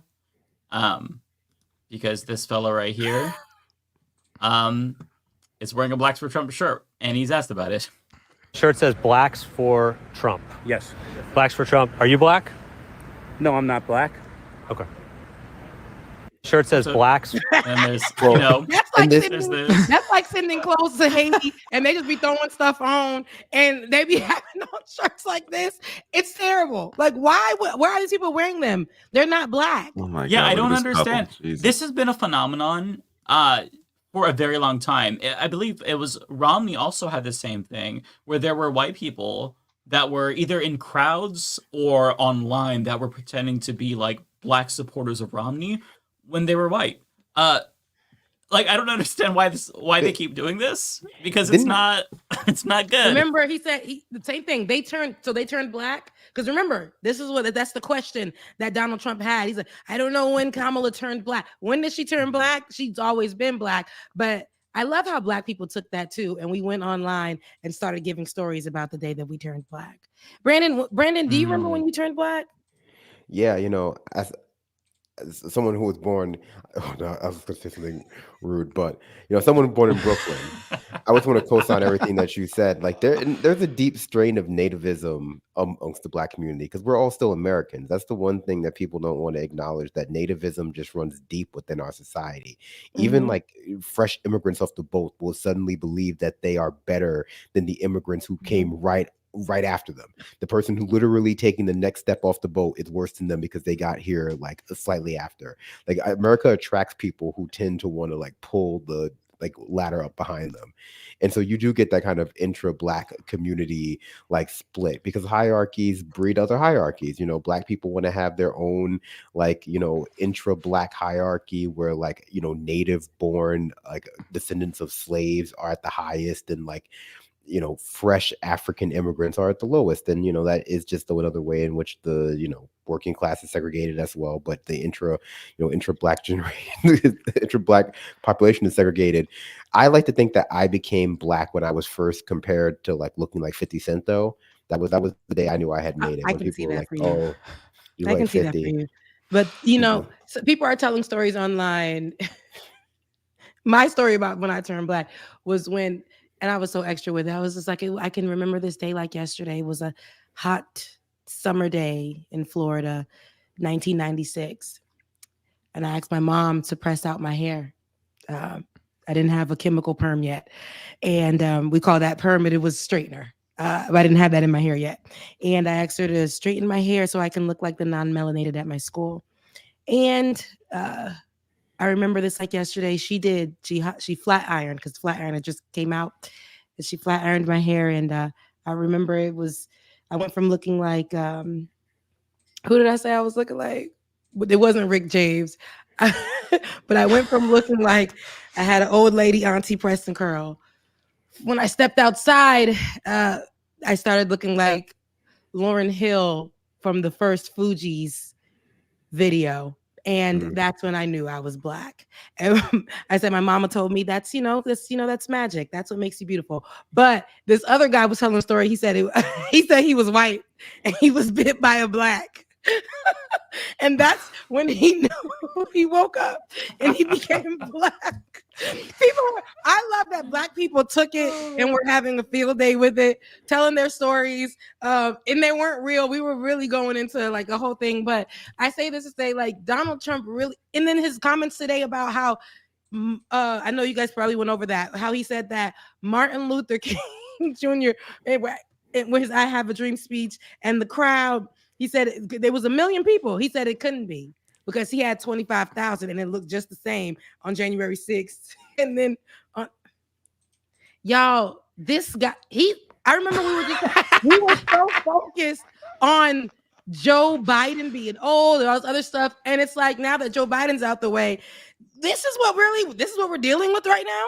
Absolutely not. Absolutely not. This has always been what we've been dealing with. It's amazing. I think that like he was built up into this like huge threat by just decades of inaction from both the Democrats and this like willful, malicious, like lowering of the bar intellectually by Republicans. Like the Trump phenomenon is something the Republican Party has been working on since the 80s. Like this like shift away from any semblance of intellectualism. You know, a lot of it got really bad during Obama's time, like because that's what this Kamala thing, not being Black, is hinting at too, like the birtherism. Like she's not actually like Black American. She's some kind of like Indian, like I don't know, like she's secretly Indian, but she's not secretly Indian either. She's just like she's just publicly Indian. That's what I really wanted. I wouldn't know what her favorite Bollywood film is. Like that's. And I'm pretty sure she has one because she was born in both cultures and or around both cultures, and she is of both cultures. But Donald Trump didn't want her to be Black so bad. He didn't want it because when he started, 44,000 women mobilized within hours of her making her announcement that she was going to run after Joe Biden, co-signed her for that and said that he was no longer going to run. How 44,000 Black women mobilized. He was like, oh, hell no, we must stop this. She's not really Black, y'all. She's not really Black. Ain't nothing Black about her. Black people love me. I'm the one that's loved by Black people. And that's what he wants. He's so upset because he knows that Black people are going to really get together. He didn't think it, but within a few hours, how they all mobilized, and then how Black men mobilized, and then how white women mobilized, and then how white men mobilized, and then how LGBTQIA plus folks mobilized, and then how the Latino, it just got crazy. Now the vaccine injured are mobilizing, and the WoW players. There's actually a clip. There's a clip that I forgot to play from his speech where he talks about Black women. Mm-hmm. I do think. We gotta find that one. I do want to hear it, but I also want to say before, like, I think this is an example, like this Kamala being the new nominee is an example of why JD Vance was such a weak pick. Had he picked Tim Scott, that would have been that would have gotten a very. It would have been spicy because they would have gotten a certain like type of Black guy onto like the Trump ticket who was just like misogynist. I really think if he wanted to go like hard, he would have got Kanye on that ticket. Like it would have been Trump Kanye. And that would have been crazy. That would have been crazy. That would have been team to beat. But I feel like it was always going to be a white dude because he is like legitimately racist. Like I think people like they don't understand. Like he believes it deep in his soul. Like the racism, like it's not an act. Like the man is racist. He doesn't think he's racist though. Yeah, he doesn't think he is. But he would never pick anybody but a white dude. Yeah. A big part of the strategy for your campaign before Harris became the nominee was appealing to Black voters. That was something you were really going after. in polls, you really see Harris gaining ground with that group. And I'm wondering how you are going to go after Black voters now that she's the nominee and really winning them over. Well, it changes around a little bit. I'm getting other voters. Perhaps, I was doing very well with Black voters, and I still am. I seem to be doing very well with Black males. This is according to polls, as you know. It's possible that I won't do as well with Black women, but I do seem to be doing very well with other segments, extremely well with Hispanic. Jewish voters way up. White males way up. White males have gone through the roof. White males way up. Why is he calling it off like a stock market ticker or something? White males way up. Way up. He just thinks in terms of like numbers, like the ratings, numbers. Everything's slotted into like a stat. Yeah, like it's like Nick Nielsen ratings, like the 18 to 35 demographic. Yeah, the Black demographic males are on my side, which that's the way people think about elections, so it's true. He wants Black women to love him so bad only because I'm telling you, it's like because he heard, oh, they went after Kamala on that first day. I got him too. They love me. They love me. It's like, but it doesn't, you're crazy. Like you're not focusing on how to help the people, and the lies that he's spewing out, they're not even like at this point, it's like he's making up numbers, making them up. You got Marjorie Taylor Greene out here still saying that the election was stolen in Georgia and leading that conversation. Is very troublesome, but they still have her. And this is a leader. Okay? A congresswoman. And I got a problem with that because, America just shows. Imagine having more of those type of people. Like we got Donald Trump and having those more type of people like that seated and what that can do. This woman is still putting out the lie to a whole bunch of people who refuse to want to know the truth. Isn't Trump still lying about? I mean, he's still lying about it too. Like, yeah, absolutely. Now he's trying to denying. He never said that. He didn't. Even with So there's this whole thing going around. I know that it dropped earlier today, a voice note. I don't know if you guys talk about that, of him actually siding with Kamala's VP pick, Walls. And Walls, that's how you pronounce it, because I need to get the white man. Walls, yeah. Walls, okay. So, because I want to say it in the way I would think that white folks would say it, Waltz. Okay, so it's Walls, so you pronounce the Z. Okay, Walls, yeah. But he, he had a conversation with Trump and about how Walls was dealing with or advocating for getting the cops who did what they did to George Floyd, and saying that he's doing really great about talking about how the protesters didn't deserve, all that force from police officers and all the other stuff. And Trump was saying that you did a really great job. You're doing what you should do to Walls. And now he's saying something different now. Donald Trump is saying, well, he was supporting that. He's anti this. He's now criticizing him for those efforts. Meanwhile, there's a whole recording of him praising him for his efforts at that time. So yeah, he's in campaign mode. So it's just and it's gonna be that. But he's a liar. He's a liar. He goes out there and he's trying to disassociate himself from Project 2025, and that's a whole train wreck. They're delaying the book now.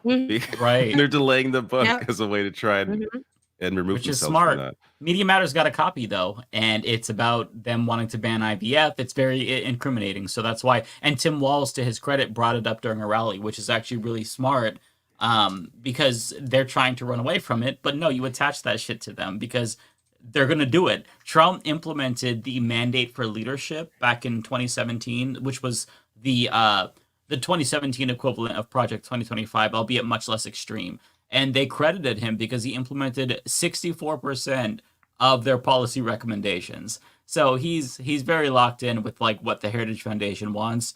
And he needs to be tied to it. Yeah, I'm not sure if you all saw. So there's a candidate who is running for Secretary of State in Missouri. Her name is Valentina Gomez. Yes. And yes. I was devastated that she lost. She probably came one in of the sixth place. She came in sixth place. I'm still coping and seething over this. I was really hoping that she would win. She is by far and away one of the best candidates I've ever seen. I'm obviously joking. No, I don't know if Yeah, you all heard because about I'm like, y'all gotta tell me when you're joking, because I'm like, was she? And who is that? Oh, Show you want me. to play some of the videos, Mike? To Was show she how the book insane burning I would she love was? to. Yes. Yeah. So Yes. okay, But I think she actually had way more insane videos than the book burning one that made her like, that put her Right. on the map. right. That's absolutely true. So she, by the way, just FYI, when she says pedophiles, she's using that as a synonym for LGBTQ plus people. She doesn't actually mean LGBTQ plus people. And this video right here, I can't play it because she has copyrighted music in the background, but I'll just go through because she has it subtitled. Basically, she is saying that the gays have tried to poison her dogs, and also they tried to kill her dad, I believe. Yeah, they tried to kill my father. What music is playing behind this, by the Oh, way? I think I've seen this one. What song is playing behind this? I This is can't a- remember. But it's I a think this is- copyrighted song. You gotta find one that doesn't have a song behind it because it's worth hearing this woman because she's crazy. So, okay, the one that went really popular is this one. As you can see, there's a slur, so just FYI, people. Jesus. Oh. She, Oh my gosh. She goes for it, right? Yeah. She goes. It even She goes captions right it. up there. Yeah. She's a very bold. So this is Get in the yellow response to highlighter the Olympics. So These faggots should get their own faggot my category God. because Whoa. before, if a man hit a woman, it used to land him in jail. Now, it gets you a gold medal. by the way, this is in response to a cis woman competing in the Olympics, Imani Right. Khalif. So this is her response. The Olympics. These are the worst. Oh, and this is actually. That's all we can play that one, right? Yep. Straight out of Compton. Could you go to the very end of the video? She ends every single one of the videos with a still image of her whole that one right there. Every one of her videos ends with this same image of her posing with a gun behind like a wooden picket fence. I don't know Because what she thinks that's gonna pick up those Right. Trump supporters, but she got a little Spanish accent in there. It's giving build the wall, lady. like it's Yeah. not giving you're part of us. It's giving we should build a wall to keep you out. Okay. Also, did she say that? Or did she say that's like the worst Olympics ever? Wasn't one hosted by like Hitler? Yeah, there was one in Nazi Germany in like 39 or something like that. Yeah. That's crazy. So also her brother got fired because of her video, where she's saying the F slur, and she has a video about that. I don't know if this is it. I don't want to play because she has copyrighted music in Today? every single. Wait, I don't think there's any music behind that The one. mayor of Jersey City, Stephen Fulop, who is trying to be the next governor of New Jersey, just threatened my brother with firing him, and I caught him on video. Fulop is making him choose between his family or his job. Stephen, you should have chosen your words more carefully with my brother because you do not sound like a Democratic mayor. This You one sound actually, like a press dick. pause for a second. This one actually is not a great example of how insane she is because while she does sound insane in the videos, I'm pretty sure that mayor in New Jersey is actually gonna get in trouble for. So basically, he found out that her brother is his chief of staff. And he didn't know? he had donated money to her campaign. And you can be against that all you want, but she plays a clip of him, like the mayor on the phone with her brother saying that he's got to put out a response saying he didn't denouncing her and stuff. And he's like forcefully saying he's got to do it. And like, listen, I don't like this woman. Her brother probably isn't anything greater, but that mayor's going to be in a lot of legal trouble because he basically admits he fires her brother over his political donation, which is illegal. You can't do that if you're a public employee. So yeah, that guy's screwed just as much as he's messed up just as much as this woman is. Well, not just as much, but this woman's way more messed up. But he messed up too. About red, it's about. Oh God, she has music in every single video. It's She's just the doing that TikTok so way. we can't watch her videos on stream because he doesn't want the criticism. I love how you came up with that. That is a smart way to do it. It sounds true. Oh, play the one where she's rapping because it's her own song, so you can't get the. Wait, I didn't see this one. She's rapping in one. There's one where she's rapping. Yes, let me. Oh my find God! it for I you. just realized her website is don'tbeweakandgay.com. Oh, that was her. That's her campaign website. That was her campaign slogan. Don't be weak and gay. She has a video where she That's says her that- campaign slogan. Oh my God! Yeah, you know, don't I be feel like weak and the gay. gays should steal that.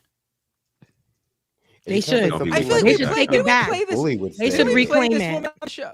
I'm pretty sure we played her on the. on the thing. I'm like 99% sure we've played her before. Where is this clip? Hold on. We have to You see. imagine you imagined her rapping. That's pretty embarrassing, Matt. Is she a better rapper than Linda Paulson? Here's another one. I'm just like finding video. I'll drop them for you to play while I look for more. But oh my god, I'm gonna sell shirts that say "Don't be weak and gay" or "Strong and gay" or something. Like I actually really like that. That could be fire if we reappropriate it. And that sounds cool to me too.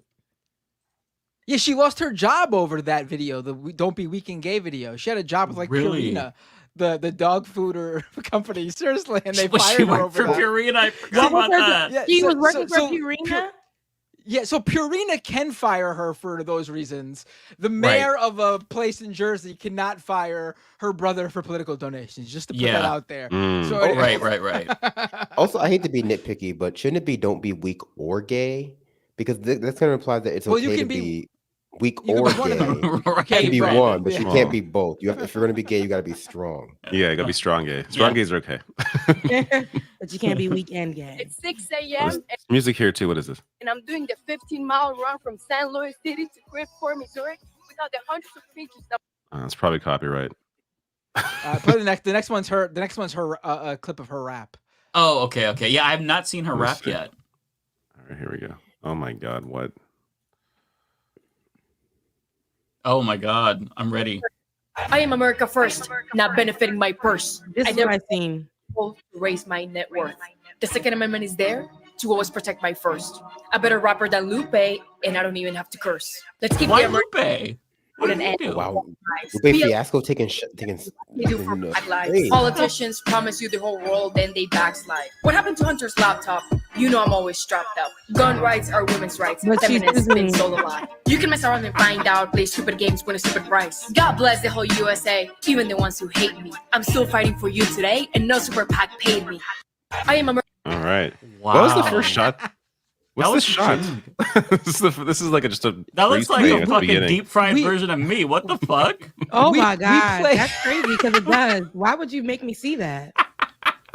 A deep fried version of you. Why does he begin with this still? That's bizarre. It's that guy's the rapper. It's his song. She does the get. She does the guest. Oh, can we listen to it one more time? I feel like this is actually good. I'm really a huge fan of her. That 30 seconds felt like 3 minutes to me, though. It's a little slam poetry for me. Like it doesn't. Yeah, have you see, that kind it of was flow. given. Yeah. It was given slam poetry, 6th grade composition. Why would she go after Lupe Fiasco? What did he say or do? I don't get it. Because he's a black rapper. I mean, I don't know. It just doesn't like. There's so many rappers that you can go after, and you choose Lupe No, Fiasco. listen, I don't like when people do that because she literally is so. Like, what is she? Where is she from? Where is she from? Because clearly, yeah, I don't know. Honestly, is she Mexican? I don't know. Like her. I don't know her ethnicity, but she's from Missouri. Yeah. Okay. I'm getting Venezuela vibes. I don't know. Yeah, something else that somebody's suffering because of America.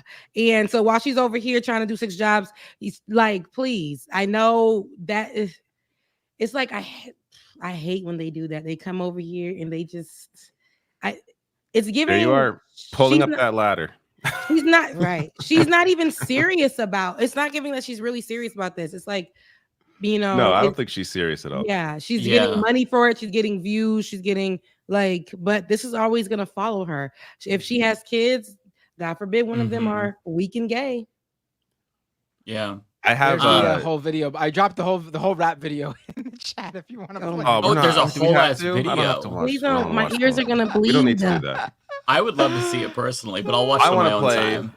I want to play this this Nancy Pelosi video. She dropped a bomb today on Joe Biden. Oh, this is an interesting little clip from where's this from? The New Yorker. I feel a little bit uneasy that I am agreeing so much with Nancy Pelosi lately. Mm-hmm. I love him so much. I think he's been really a fantastic president of the United States. So I really wanted him to make a decision of a better campaign, because they were not facing the fact of what was happening. Just a little background. I've never been that impressed with his political operation. What? Yeah, I'm not. I mean, I just haven't been. She's right. They What won is the this, White old House. people's radio? Bravo. Right. Mm-hmm. But so my concern was this ain't happening. And we have to make a decision Mm-hmm. for this to happen. And the president has to make the decision for that to happen. Let me just say, I won't say necessarily I knew what I was doing at that time. I knew what I was doing in the whole thing, not just that show. And what was that? That This is Donald Trump giving would never set foot in the White House NPR again. radio. I love him. Oh, it's very NPR. Wow. But Nancy Pelosi. never crazy, impressed though. with Nancy his political Pelosi. operation. She's giving really like, who gives a damn? I'm about to lay it all out. I'm not surprised though. I mean, she's right though. Like he was a two-time loser in the primaries, never got off the ground until he was Obama's white friend. Then Obama made a bunch of calls in 2020 to get him over the line and make other people drop out. And he's just been coasting ever since. It's you hate to say it, but he doesn't have like the political skills, neither did Hillary Clinton, to become president by himself. And it showed. And which is why it was so crazy when people were insisting after he bombed that he was the only person who would get the job done. It's like he couldn't even get the job done the first time. Mm-hmm. Yeah. Wow. I'm really But, happy that. Oh, I'm sorry. Go ahead, Brandon.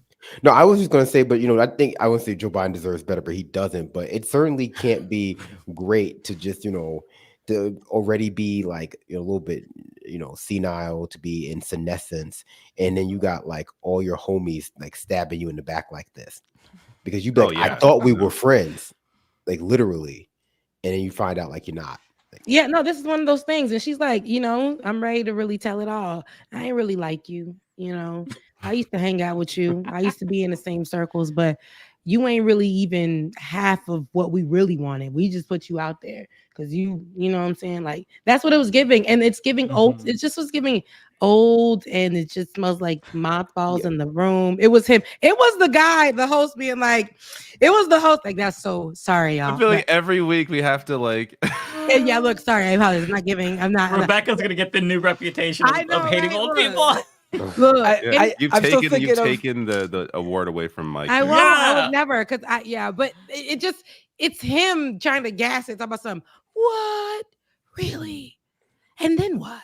And she's just like, and then I told him like, you really suck.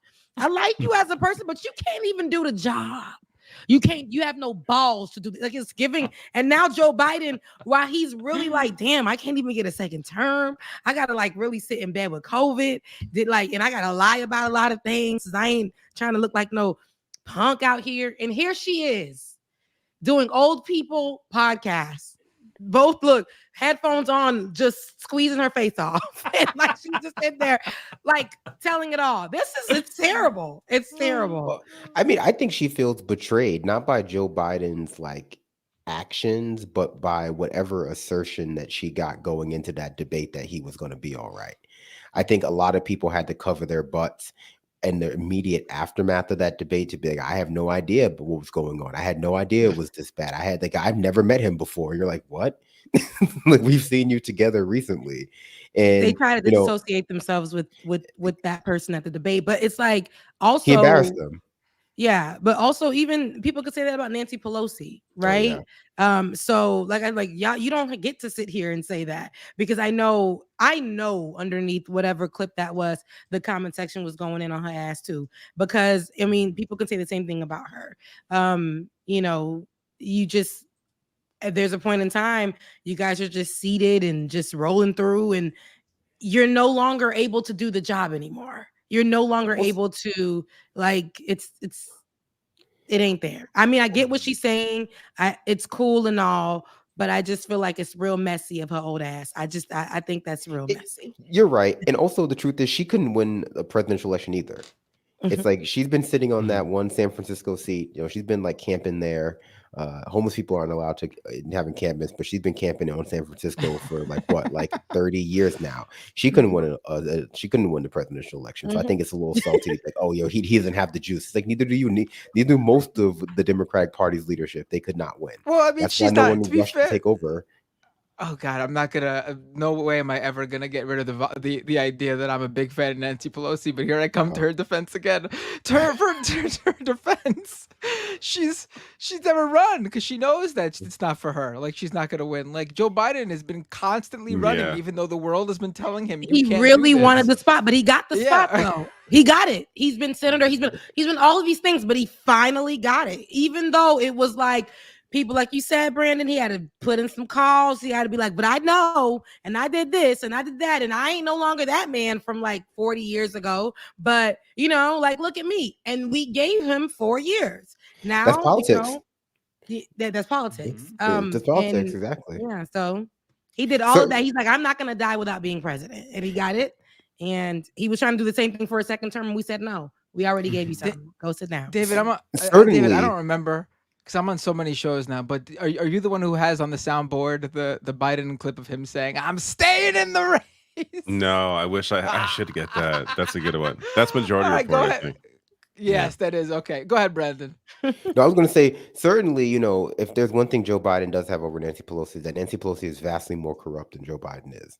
Like, just look at her stock that's true. portfolio, and you can see that Nancy Pelosi is just vastly more corrupt. That's why she's also okay with that seat, because she's okay with using her position on those committees to enrich herself in a way that would be a lot harder to hide if she were running for, like, president in a general election or a primary. So that's why she sits in her seat, amongst other reasons.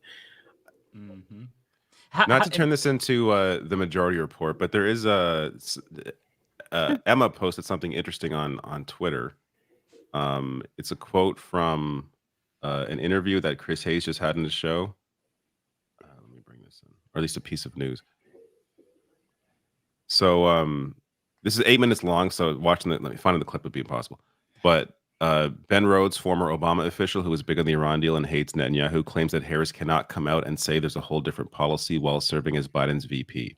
Her national security advisor is another former Obama pro-Iran deal guy, which is what I figured. Like this is I do feel like if Harris wasn't Biden's VP, she would be able to separate herself from his position.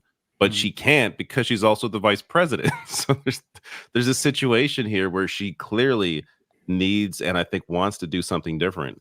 But as long as it's an ongoing situation, and she's the vice president, she's kind of stuck. I don't think the criticism of her can be on anything actually policy-wise when it comes to Gaza. I know people talking about it ever since the protest that happened at her rally last night in Michigan, but I do think she handled that very badly. You can't do that. You can't say, what do you just want Trump to win or whatever it was that she said? She said something like that. You can't do that. You just cannot. It just looks bad at the very least. So let me say this. I know that when I first seen it, it was, the first thing I seen was the clip. And then I went back and I watched, the whole thing about it. I got the background a little bit off of it and things like that. But, I know that it shows her humanistic side, but all of the, it looks bad. But then for some other people, it was like, again, another moment that we made, and we made it into a meme. It was like, when the black mom does this, da, da, da. But the feeling that we can tell that she was getting, we know, especially what she was talking about is what they were there, heckling about or whatever, all for it, right? And I know that they were saying that she spoke with them or people in that same group before. I don't think it was the same people that protested her, but yeah, she spoke with two of the leaders from the Uncommitted movement. That she would have in the handshake line. It wasn't like an actual meeting, but in the handshake so that line. she would have a conversation about it, I guess, like with them about it and whatever. But the other people were already prepared to do what they needed to do. Okay, so they were in place, and so I think that she at this moment she was like, okay, I hear you. Continued on, okay, whatever. And I don't know if they wanted her to respond in that moment. We know what they go to do, and I ain't mad at it. But I also am not upset at her response. But it's like for what it's about in that moment, we're still very serious. we're still very standing 10 toes down about it. So a lot of people were making it seem like she was not caring about that at the moment. She was like, why would she, this is how she's going to be when she's in office when it comes to this, and so that's where I was seeing the two conversations online. For me, I'm like, naturally, she was trying to talk and she was like, all right, I hear y'all. She was trying to talk and then it's okay. And now it's like, listen, shut the hell up. I guess that annoyance came out and that's what we saw, which was her natural self. And we seen that. Most of the people in my algorithm weren't mad at it. But I do understand, again, I'm standing 10 toes down with them too. Like, I'm like, okay, no, what they're there for a reason. We're still talking about this. We don't want to, if you're going to be leading, what does that look like? This is what you supported. Are you going to support this? Like, this is how they're trying to, that's something that's not uncommon though. So especially for this situation. So I don't know, especially for the case, what they're talking about, the subject of it. We're still going to be talking about this. And you're about to lead and we have this crunch time. So people are going to be pulling up at more of her, like at more of her where she's campaigning at and doing the same thing. So yeah, I know that she felt free because she had a conversation with a different group, but it don't go like that. These other people had planned this. They knew you were coming. They're going to be in the room. It's happening. And this probably won't be the last time. Mm-hmm. So. Yeah, that clip was being shared around, like the part of the clip that was being shared around, a lot of people cut out the beginning where it was she initially like kind of let them talk, as Joe Biden has done as well when she's been protested. He's kind of like let them just kind of protest for a bit, and then they're usually kicked out of the room. That was going on beforehand, and then it was like a minute later, 2 minutes later, when they kept doing it, that's when she had that reaction. But it was still, it's not a good look. Yeah, Like I mean, I there's didn't, like I said, a better way, I think, just to address it in the room as opposed to, saying you want Trump to win. Like that's not I don't think the best. It got crazy. I feel like it got crazy, but then it was like, she just, I think she was just so annoyed. I'm not making excuses for her. Like, I'm like, girl, really? I had both reactions when I watched it. I was like, oh, that's crazy. And then I was like, girl, she's tired of it. Her natural reaction was like, listen, let me win and let me handle this for you. I promise you. If you want Trump she to hasn't said that though. That's the thing too. She also can't really. She's not admitting that. I got you, Palestinian pro-Palestinian. She didn't say exactly. She hasn't done that. I said, it gave. For like I said, the people in my algorithm, that's what they received from it. It gave basically how we interpreted it or how they interpreted it. It's basically like, hush now, let me get here so I can say more and do more. And it wasn't right. Like it didn't have to be that, but it happened. I also, sorry for interrupting a little bit at the end there, but no, I was gonna say, I mean, even if she did say it out loud, I still think people need to protest the Democrats because they just don't live up to their responsibilities. That's I think true. that I think people are excited about Kamala, and I think that there's a little bit of aspiration there. There's a little bit of projection, like we saw with Barack Obama, like Hillary Clinton. She's a black woman who might become the first black woman, the first woman to become president in American history, and so people want to feel very good about that. I do sometimes think that liberals, especially the more online ones, shoot themselves in the foot imagining that they don't have a red line, like a moral red line, because it hasn't been crossed yet. You get that feeling of like same people who like are not be crass, but like are like sexually, I have no limits. It's like, no, you're just saying that because they haven't been crossed yet, because your boundaries haven't been violated and you're looking to violate someone else's boundaries. But when your boundaries are violated, you'll be very quick to be vocal about it. You'll be very quick to want something to be done about it. And the Democratic Party, like at best, they're a firewall against what Republicans could do at the highest level. Like if the Congress were to be able to pass a law through Congress that would ban abortion federally, Kamala Harris being the president would likely prevent that from being signed into like law. And that's a real powerful thing to be able to stop. But let's not forget that was not the goalpost that they were running on even 4 years ago. They were running on like Roe v. Wade being around for a while. The Democratic Party has failed in many of their more explicit goals. They've just failed. Like ultimately, now it's, oh, we're going to try to expand the Supreme Court maybe, and they just don't really have a coherent plan for how to get people from like where we are now, which is on the the precipice of a fascist hellscape, to where we need to be, which is at least moving towards, at the very least, social democracy. I think Tim Walz is a good example of a gesture in that right direction. But Yeah. you just gotta hold Democrats accountable, because like they're the only ones you can kind of hold accountable, because they're the only ones who are slightly movable on this issue. Where like Republicans, they're just like evil. Like they Yeah. wallow in their own badness. They love to tell you how bad they are. Maybe they'll sometimes like gesture to Jesus Christ, like, oh, but he wants this. He wants you to suffer. But no one believes that, really. Like, and so Democrats, like they're just the enabling party. They're like the feckless ones. They have to be pushed. I think liberals, I'm not impressed. I'm not impressed when liberals tell you they'll vote for 99% Hitler over Absolutely. 100% Hitler, because they only feel that way right now because they're not encompassed a lot of times in that 99%. And so I say it all the time. I think if like, too many people feel like they're closer to Kamala Harris than they are to a Palestinian being bombed right now, and if you're just an everyday average American voter, that is not the case. Because they will treat you like a terrorist when people start to become climate refugees in America because of like the rapidly deteriorating conditions of some of our states. When when there are water lines, you're not going to be on the side of the powerful.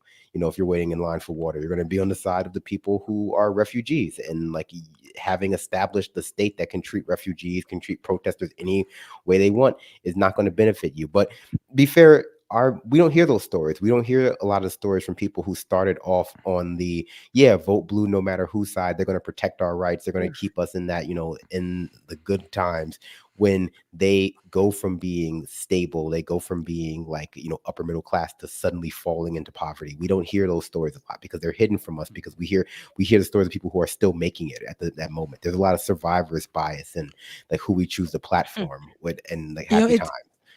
It's a great example of what you're talking about, Brandon. Is like, and we don't even got to like imagine some crazy scenario. Those same people who say vote blue no matter who to leftists and who boo the pro-Palestinian protesters, those same people were threatening to not vote blue no matter who. Remember when people were saying Biden needs to step down? That's they were right. Biden was their hard line.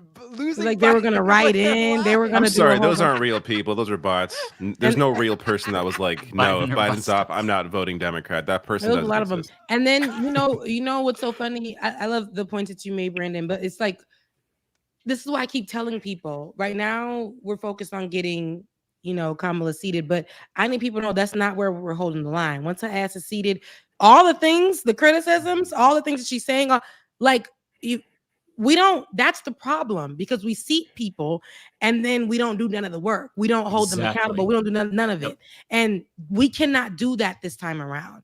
We need to make sure that it's hot in the White House. Not it's hot because she's cooking what somebody said, because she's cooking chicken marsala. Somebody said this, it wasn't me. Because she's cooking chicken marsala and jerk chicken. No, because she needs to, all the things that she needs to stand on. I know it's not going to be a lot of what we want, but we cannot have another person just going in there running off all of these things. And I know it's just like we're in crunch time.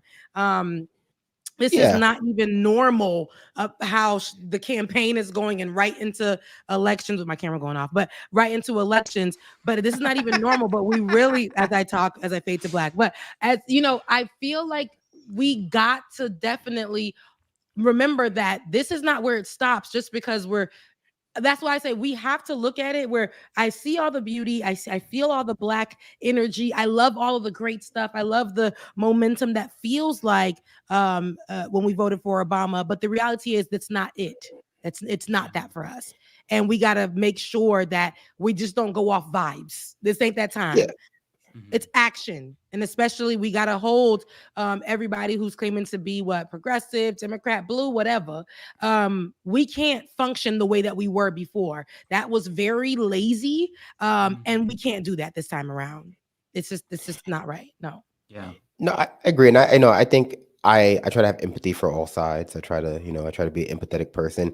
And I also, understand where people who are, desperate to vote for Kamala, happy to vote for Kamala are coming from. And it's a lot of the same, I think original feeling that people who are not going to vote for her, who are saying they're not going to vote for her, like the holdouts, in the sense that they're not going to vote for her from like political reasons, as opposed to just like being American and being non-voters. And it's fear, because like, I think a lot of people are at that point where they feel and realize, and maybe materially, depending on where they live in this country, that the Democratic Party being in power is not going to impact their lives the same way that people are pretending like it will.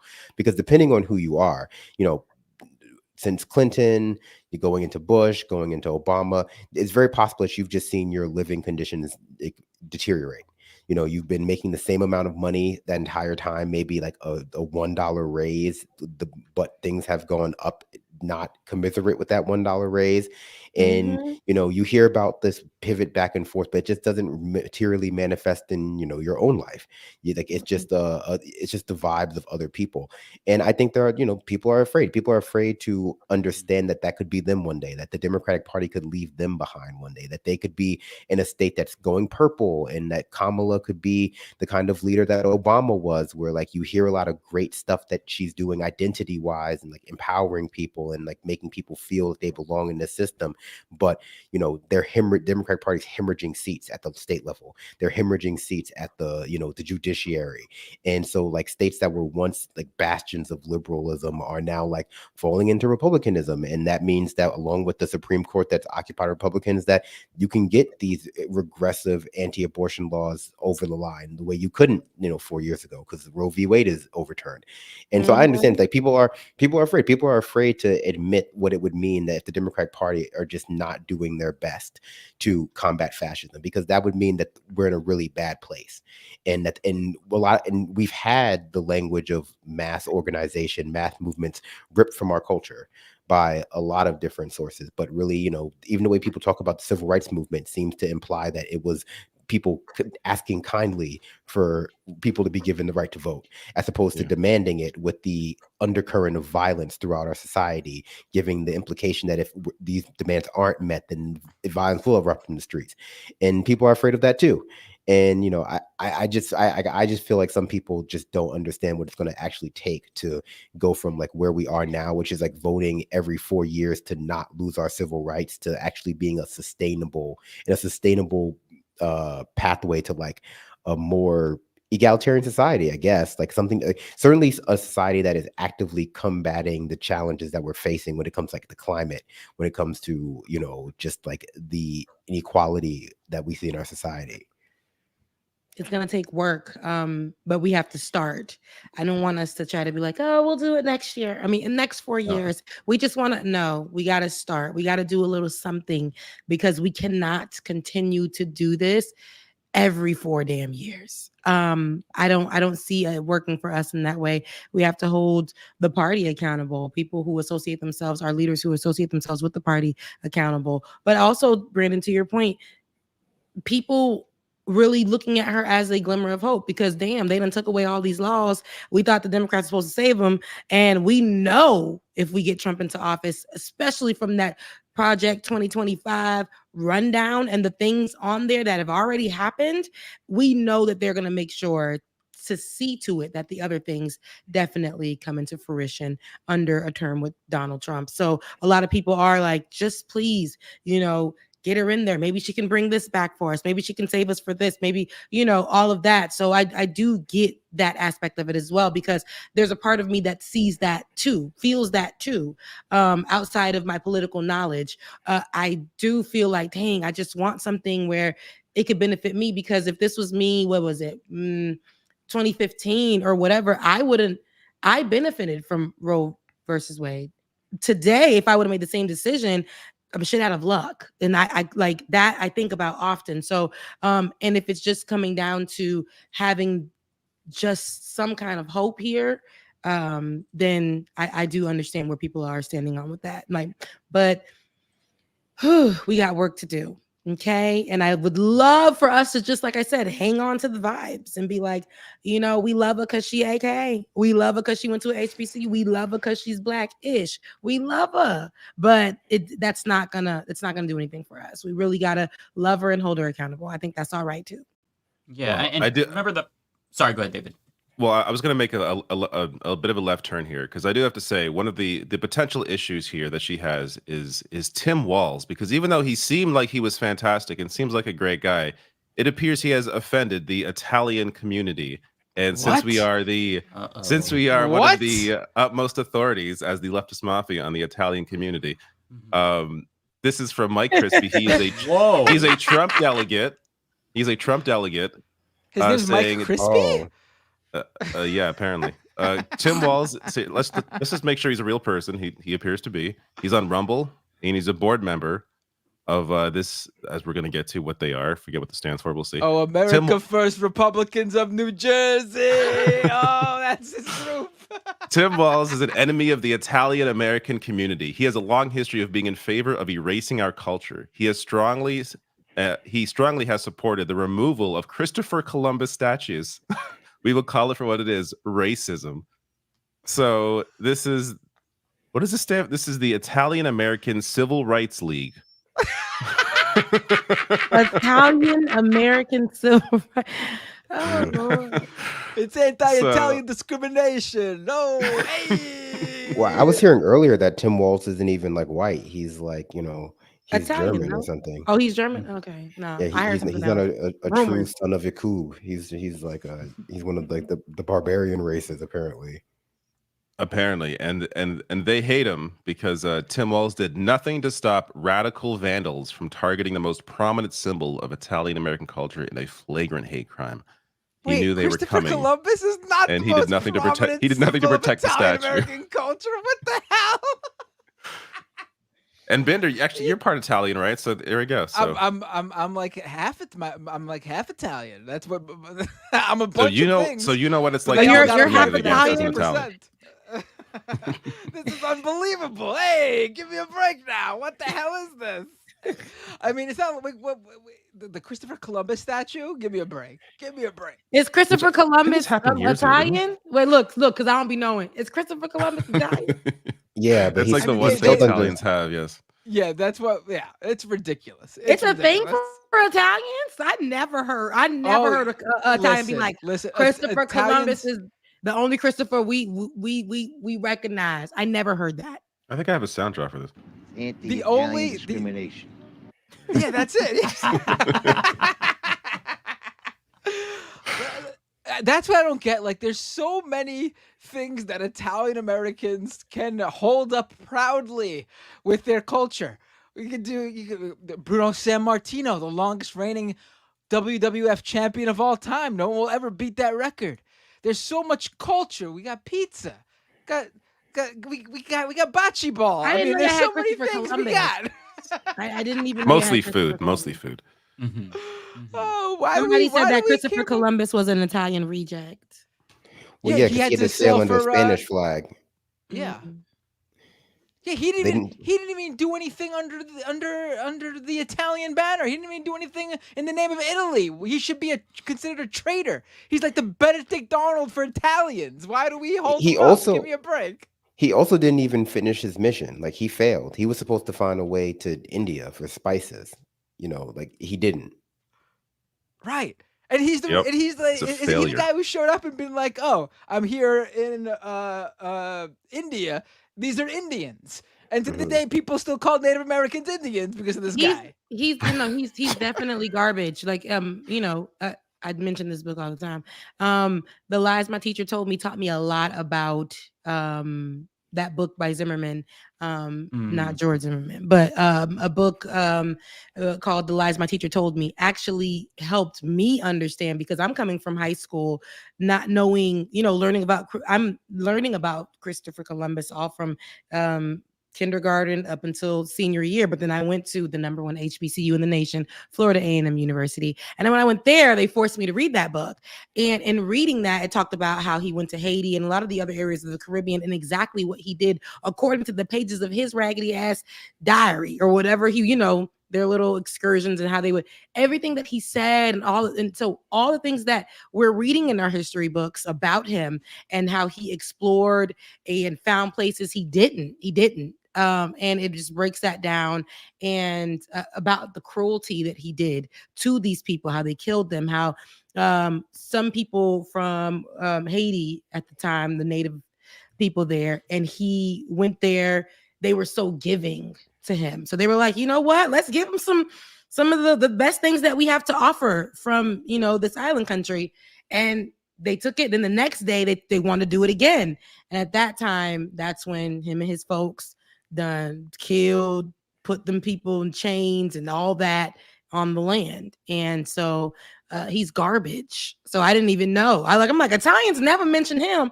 You know what I'm saying? Yes, the pizza's great, but and I see why. Like, no, Christopher Columbus is garbage. Old school Italian Americans. Christopher Columbus Day is like the Italian American parade and stuff like that. Like that's their thing. Yeah, like how St. Patrick's Day is for the Irish. Yeah. Christopher Columbus Day is for the Italians. It's always bothered me because it doesn't make any sense. I don't claim Christopher Columbus.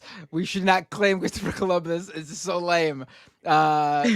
Give Italians their own day. There's got to be an Italian saint we could go with, and like St. Patrick. Yeah. We don't need to use Christopher Columbus. Come on. What about Chef Boyardee? We could meet in the middle there. We could replace all of the statues of Christopher Columbus with Chef. Like, oh yeah, Mario. Mario. Unite the country. Mario's a Japanese creation of a. You're saying, and you Italian. even say it like the people. It's Mario. Talking about Mario. That is so New York of you. But Chef Boyardee's a real person, so like that shows, who's a real person? Chef Boyardee's a real person. Yeah, he's a real person. I didn't know he was a real person. Yeah, look. Hector Boyardee. Really? Oh, okay. Saint Francis of Assisi. Saint Francis of Assisi was Italian. He's great. The saint of the animals. Everyone loves Saint Francis of Assisi. Why isn't he? When I was Catholic, I picked him for my confirmation. Yeah, same. My confirmation name is Francis for him too. Oh, why there you the go. hell? Let's get rid of Christopher Columbus Day, give it to the indigenous people, and we should create a new St. Francis of Assisi Day. I'm sure it already is a day for St. Francis of Assisi. Put that in the Facebook chat put that in the Facebook chat for the group, the IRC, whatever they're called. Put that go and infiltrate the Facebook chat. I know they got a page on Facebook. Oh, it's definitely this particular group. What's the we were talking about how before like Latinos and people, Caribbean people, they use WhatsApp. There's got whatever the Italian version of WhatsApp is. I'm gonna assume wherever that is. Where is it? They probably use WhatsApp too. People accusing me of anti-Italian racism in the chat because I recommended Mario Day. Listen, I have a pass. I married an Italian, and his Nona loves me, so fuck off. Okay. How about Giada De Laurentiis? She's good. People love her. People love her cooking shows. Right. There's a lot of them. Yeah. Plenty of options. Yeah, plenty of options. Yeah. All right, we can turn in, or at least turn into super chats. Super chat time. Whoever wants to stay for super chats, you can stay, Brandon, if you want. I know it's late there. You don't feel like you have to stay. I don't have any super chats. Well, Brandon, look, I don't want to skip out on you if you're going to stay for super chats. It's great to meet you. I really like you. I like your takes. I like your accent the most. Thank you. I'm from Brooklyn. Yeah, I know. I hear it. I used to live in Brooklyn, but I'm out of here, guys. Loved it. Missed you guys last week for where I did. I had my nephew. We missed you. I had the babies, so it was good, auntie, and having some family around. So that was good energy, and they love me because I'm the fine auntie. I'm the best auntie.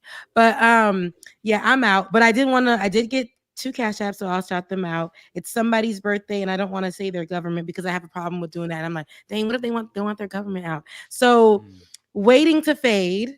Thank you for your Cash App and happy birthday. And thank you, Carly Smith, who said, I always brighten their day. And I'm glad, girl, because I rolled in here. Okay. Y'all got some hair done because I was about to come in here looking crazy, but I was like, let me go ahead. You always look so amazing. What are you talking about? Thank you. Sometimes I know I roll in looking like I just rolled out of bed and it'd be true. But I love you guys so much. And Matt, I see your haircut. I do. I like it. Thank you. I appreciate it. Yeah, it looks great, Matt. Yeah, I see it. Yeah. All right, guys. You guys have a good night. I'll see you guys next Thursday. Love you. Take care, Rebecca. Bye. Goodbye. Oh, well, actually, you won't be seeing me next Thursday. I'm out next Thursday. I'm officially right. We're kicking on him out vacation by the way. next Thursday. Yeah. On a real vacation. How about that? Okay. Crazy. Yeah. Where Good for going? you. Going Anyone knows. to Florida. Going to spend a few days Oh. in Disney with the kids. Ooh. Hell Ooh, yeah. Disney That'll World. be fun. I was thinking of Yeah. going there too at the end of August. Crazy. It's the best time to go because it's the cheapest time because it's It's hot. as humid as can be. Yep. Mm. And also apparently because of that, everything is super cheap. The flights were cheap. The and it's apparently empty this year too because no one's going. Really? Because that's not the popular time to go in August. People go during like the big seasonal celebrations, like for like Halloween and Christmas and spring break or whatever. I watch a lot of Disney YouTube, so I know that Halloween time at Disney has already started. It starts really early Right. at Disney. They do a Halloween Whoa. party. They start No their Halloween kidding. parties. They start like in August, yeah. July. What? Damn. It's because like after it's like the holiday schedule they have there and like the festivals, like after July 4th, which they have stuff for, there are no real holidays that Disney World can celebrate, like Labor Day or like nothing or like Memorial Day or whatever. I don't remember the American holidays. But like and so like they just start doing Halloween super early and then they just pivot into Christmas. And then like after Christmas, they have like a bunch of festivals. Right. Oh, Right. Yeah. So okay. this is like the dead time for Disney. Interestingly enough. Yeah. That is Keep that in interesting. mind for when I go. Yeah. Well, I guess I will let you guys go, or I guess I'll go because I'm gonna be the one hanging out. But a lot of fun. Actually, Thank you for having we me. should all It was leave. great and having should you read all on. the super chats. That'd be pretty funny. I don't have access to them, so I would just make things up. I would just be like, but yeah, no, very fun. Loved watching Trump's press conference. This is the way to watch it, folks. You got to watch it. Yes, like, with other people. You commentary. can't watch it by yourself. If you just hear him Listen. talk like for too long, uninterrupted, it has like that kind of like mind-numbing effect. You start to understand what he's saying. You're like, oh no. Like, I get it. You gotta like rewrite your brain. Yep. You start seeing the world in sepia tone. Absolutely. Well, I'm gonna head out. Thank you. I'm gonna give you like all salute. All right, Brandon. People are already requesting See you to ya. come back, Brandon. So you got I'll to come come back. back. You're and ahead. feature. Yep. Definitely. That's so flattering. That's better than super chats. Being told that people like me. I got like a big head. I'm so egotistical. Maybe I'll run for president. Who knows? Maybe I'll primary Kamala and get all the delegates. And then Hey, you've got my vote. I'll pick Bernie as Hell my yeah. VP. I'm There's not still old enough to time. be president. All right, man. Have a great All right. night. Take Oh, care, great Brandon. morning Have for a you, good evening, actually, where you are. Take Oh, care. yeah, but the sun will come up for a while, so I'll be fine. Good night, everybody. All right. Thank you. Night. Bye. Tyler, thank All right. you. Bay Photo with $9.99. Thank you so much. JD Vance was living in San Francisco at the time Kamala was running for Senate. What are the chances a former never Trumper just might have voted for a certain Democratic senator just saying, oh, I've never thought of that. That's a really interesting thought, Bay Photo. That's a really interesting thought. Somebody should ask him that. Oh, is this I gotta pay attention to what's for me. Hold on, let me pull up my It's got to be you. It's not me. all right, so I will read it. The synopsis. Keep up the great work, all. Why have I been giving Matt? Oh, it's obviously for me. Why have I been giving Matt money for 13 months? Oh, member for 13 months on YouTube. Thanks so much. The synopsis. Wow, over a year. Damn. That's crazy. Shademus with $2. Hope I said that right. Thank you. I'm not gay, but I think muscular Speedo men are hot. It's a little bit sus to say that, but hey, more power to you. If you're comfortable with your sexuality, you're comfortable. So good on you, man. Justin, thank you for your super chat. Says, sadly, there's a few progressive channels and followers. Colin, David, and others sell out and faux progressives, all because of opinions on walls. It's frustrating. How dare they? How dare they? Sorry. Walls We is don't- too good. Yeah, we don't know. We don't care. We're standing walls. I don't know what you're talking about. Yeah, same. I don't pay attention to it. Bay Photo, $4.99. Thank you, Bay Photo, again. Also, Vance was a VC during peak tech gentrification in San Francisco, an Yes. issue that contributed significantly to rising housing costs and homelessness. Thanks, JD. Wow, there's a lot of Oppo research there that they can use, and I think that they will. Wanda, member for 13 months as well. Wow, everyone's it must be the official like year anniversary when I turned the memberships on. That's why so many people are 13 That's month right. members. Wow. Time That's flies. impressive. Damn. Wanda says the Apple Store in Towson, Maryland, has become the first store in the nation to organize a labor union to get better pay and benefits for its workers. Right, I saw that. That's crazy that an Apple Store unionized. That's awesome. We need to get this going across the country. Yeah, that's awesome. Law Gnomes, thank you for your super chat. Says, how long until someone asks Trump directly if he knows what the difference between asylum seekers and people who are from an insane asylum is? That's him always bringing up Hannibal Lecter. Real person, The folks. late great These are real Hannibal stories. Lecter, folks. We'd like to have you for dinner. Like, all right, buddy. Jeremy, thank you for your super chat. Canadian $10 super chat. There have been a lot of wholesome videos about Walz going around recently, but this one hasn't been getting the recognition it deserves. Quote, hands-free driving with Governor Walz and his daughter Hope. I've seen that one go around. I actually haven't watched it, but I've seen the screenshot. But I do hear it's wholesome. The more I hear, the more I like the guy. Yeah. Also me. It's not for me. David McClelland. Thank you for your super chat. Says, not hard for Elon to full throat endorse that stumpy little thing. Oh God. Much love, y'all. Alec Brady, thank you for your super chat from the UK. Are you going to cover the anti-far right demonstrations in the UK? I saw a bit of it. I just have not followed it closely to talk with any kind of authority on it. Yeah. David can't go to those because he was a demonstrator in the far right demonstrations in the UK. Yeah, that's right. I'm currently in prison. Did they imprison those people? I don't even know. According to that Elon Musk tweet that he posted when he fell for fake news, they're currently building a camp on the Falkland Islands to send them to. So stupid. Wow, he's the dumbest person on earth. I swear to God. Oh my God. You saw this, right? He shared. I didn't see that. Okay, so there's a far right Twitter user, literally one of the co-leaders of the Britain First far right party in the UK, tweeted a fake headline about how Keir Starmer of the Prime Minister, the head of the Labour Party, was building detainment camps in the Falkland Islands to send the far right protesters to after they were arrested. And Elon Musk shared it and he went like, detainment camps? Oh. And then it was up for like 30 minutes. And I guess, this happened when we were early in the morning. I didn't see it myself. I saw the screenshots. It was up for 30 minutes before I guess all the people were telling him that it was fake. It was a fake headline. It did not exist because it's not a real thing. And he quietly deleted it without saying a word. There should be I hope someone has kept track of all the fucking bullshit he has fallen for, or just all the crap he has tweeted that's so stupid. He is such a fucking moron. It's unbelievable. Mm-hmm. I think Elon should get on his private jet. He should fly to the Falkland Islands and free all the political prisoners. Bitey face. All he does is guy. tweet. Sorry, go ahead. Yeah, he needs to log off the fucking internet. I mean, he's on Twitter all day. That was the problem in the first place with him. Bitey face puppy guy, $5. Thank you so much. And now for a foreign affairs interlude. From the River Street culvert to the sea marshes, Palestine Creek will be blue algae and carp free. I don't know what to make of that, but thank you for the super chat.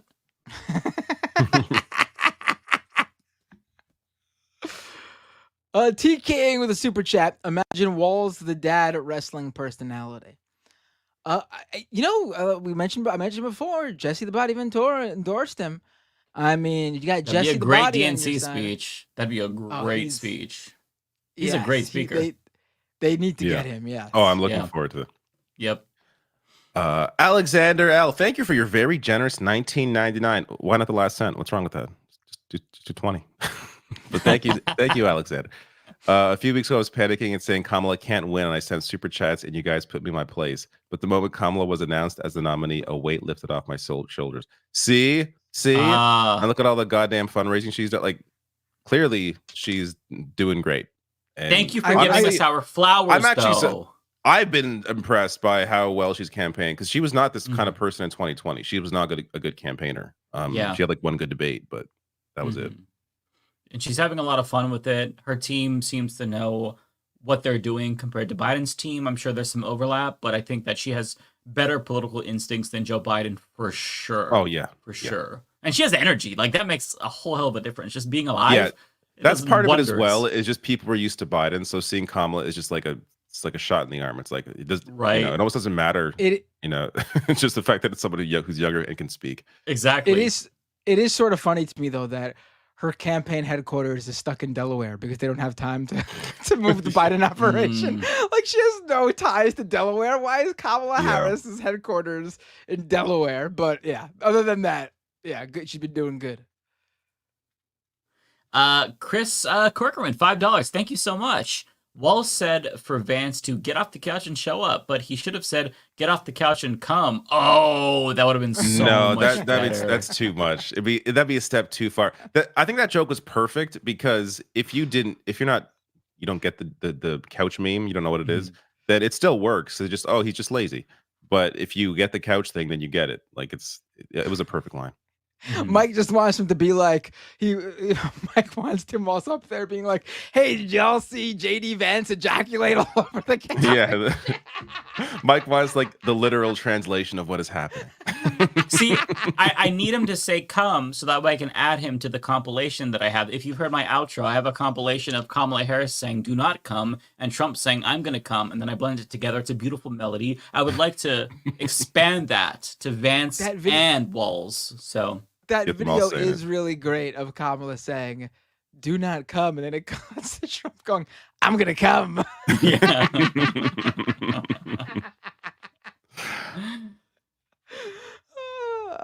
Camlin, $5 super chat. Thank you. Says it's fishy as F, which is to say average as U.S. assassination attempts go. What do you think this was referring to? It's fishy as F from 9 o'clock. The Trump assassination? Oh, I guess you're talking about the assassination. I guess that makes sense. I will say that my mom said the same thing that Brandon's mom said. Like when I talked to her, she's like, "Do you think that was real?" I'm like, "Yeah, it was real, Mom." Like, why do so many people think that it was? I don't understand. Yeah. I think we're in this mode now where Facebook has really fucked a lot of people up. So there are just so many things that are obviously real, but now people don't know what to trust anymore because they've seen so many fake things on Facebook. They're just, yeah. Yeah, I'm worried that maybe one of her friends shared something that she saw on Facebook. So, it's it's an issue. Is this me or someone else? I think this is not me. It's definitely what was that? Bender. Oh, this is for me. Whoops, my bad. Ali Reza Murga Hassemi. Hey guys, do you think JD will have the same fate as Pence? An inevitable fallout with Trump when Trump sees JD as partially a drag rather than a boost. But here's the thing. Pence actually was a boost for Trump. He helped shore up Trump with the evangelicals. Pence had a falling out after they succeeded in getting elected because he wouldn't overturn the election for Trump. Vance is not, I don't think Vance is going to get that far. I really, barring another, and of course it could happen because this election season has been crazy already. Barring some real crazy story or crazy happening, something that'll change the course of the race once again. What we're looking at is Trump's going to throw Vance under the bus when they eventually lose. Yeah, because he's already it already looks like he's setting that up. It already looks like he's planning to do that. It's going to get ugly if they don't win. Right. JD Vance is going to get clapped by Trump. I think Harris and Walz, again, assuming as Bender said, everything keeps going the way a normal campaign goes. I think they're going to fucking destroy. Like, I think they're going to flip certain states people aren't even like considering right now. Like, I think it's going to be a big win. Alabama's turning blue this year, folks. Alabama's turning blue. But people are like, the combination of people being tired with Trump and then Harris and Walz just being a really good team on that ticket. Yeah. Andrew S., member for 13 months. A quick mold fact: if you see mold, throw out the food. Don't pick around because the spores already spread on the food. Yummy. Thank you, Andrew. Yeah, I'll keep that in mind. Yeah, PSA. I will never. Do not. Oh, I can't even think about moldy bread. I get shivers. I hate it. It must have. I must have had like a I must have like a repressed memory of like eating moldy bread or something that I just don't remember. Daniel R199. Candace Owens voice. Where my stable lefties at? We need that soundbite. Yes. Texas hostage send help. I got some super chats from this account before. It makes me laugh, this account name. Gen Xers got hate from boomers too. Wait, Gen Xers got hate from boomers too. Love you, millennials. All right, I just gotta point this out. Because I want people to understand. The Gen X, my feelings on Gen X is new. Because Gen X changed.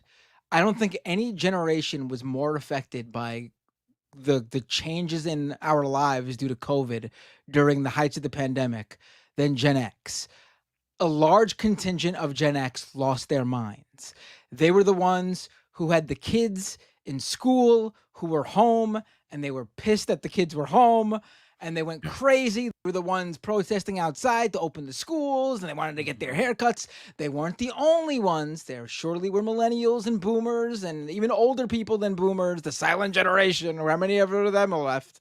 They were doing it too, but Gen X has been the ones most affected by it, to the point where if you look at breakdowns, like exit polls now for the past couple of years, year after year, election after election, it is the Gen Xer generation, the Gen X demographic, who are voting more right-wing than even the boomers now.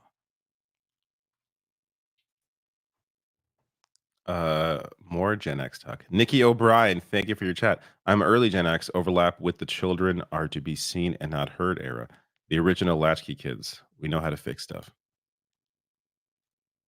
You got to fix some of your fellow Gen Xers' brains that were broken during COVID. I mean, Alexander L, thank you for your super chat. Jumped on AOL in the 11th grade, 47 now. Became a software engineer. Very cool. Shadow, $5. It's my birthday today. Oh, you got it too? All right, ready? Let's all read it together same time. Ready? 1, 2, 3.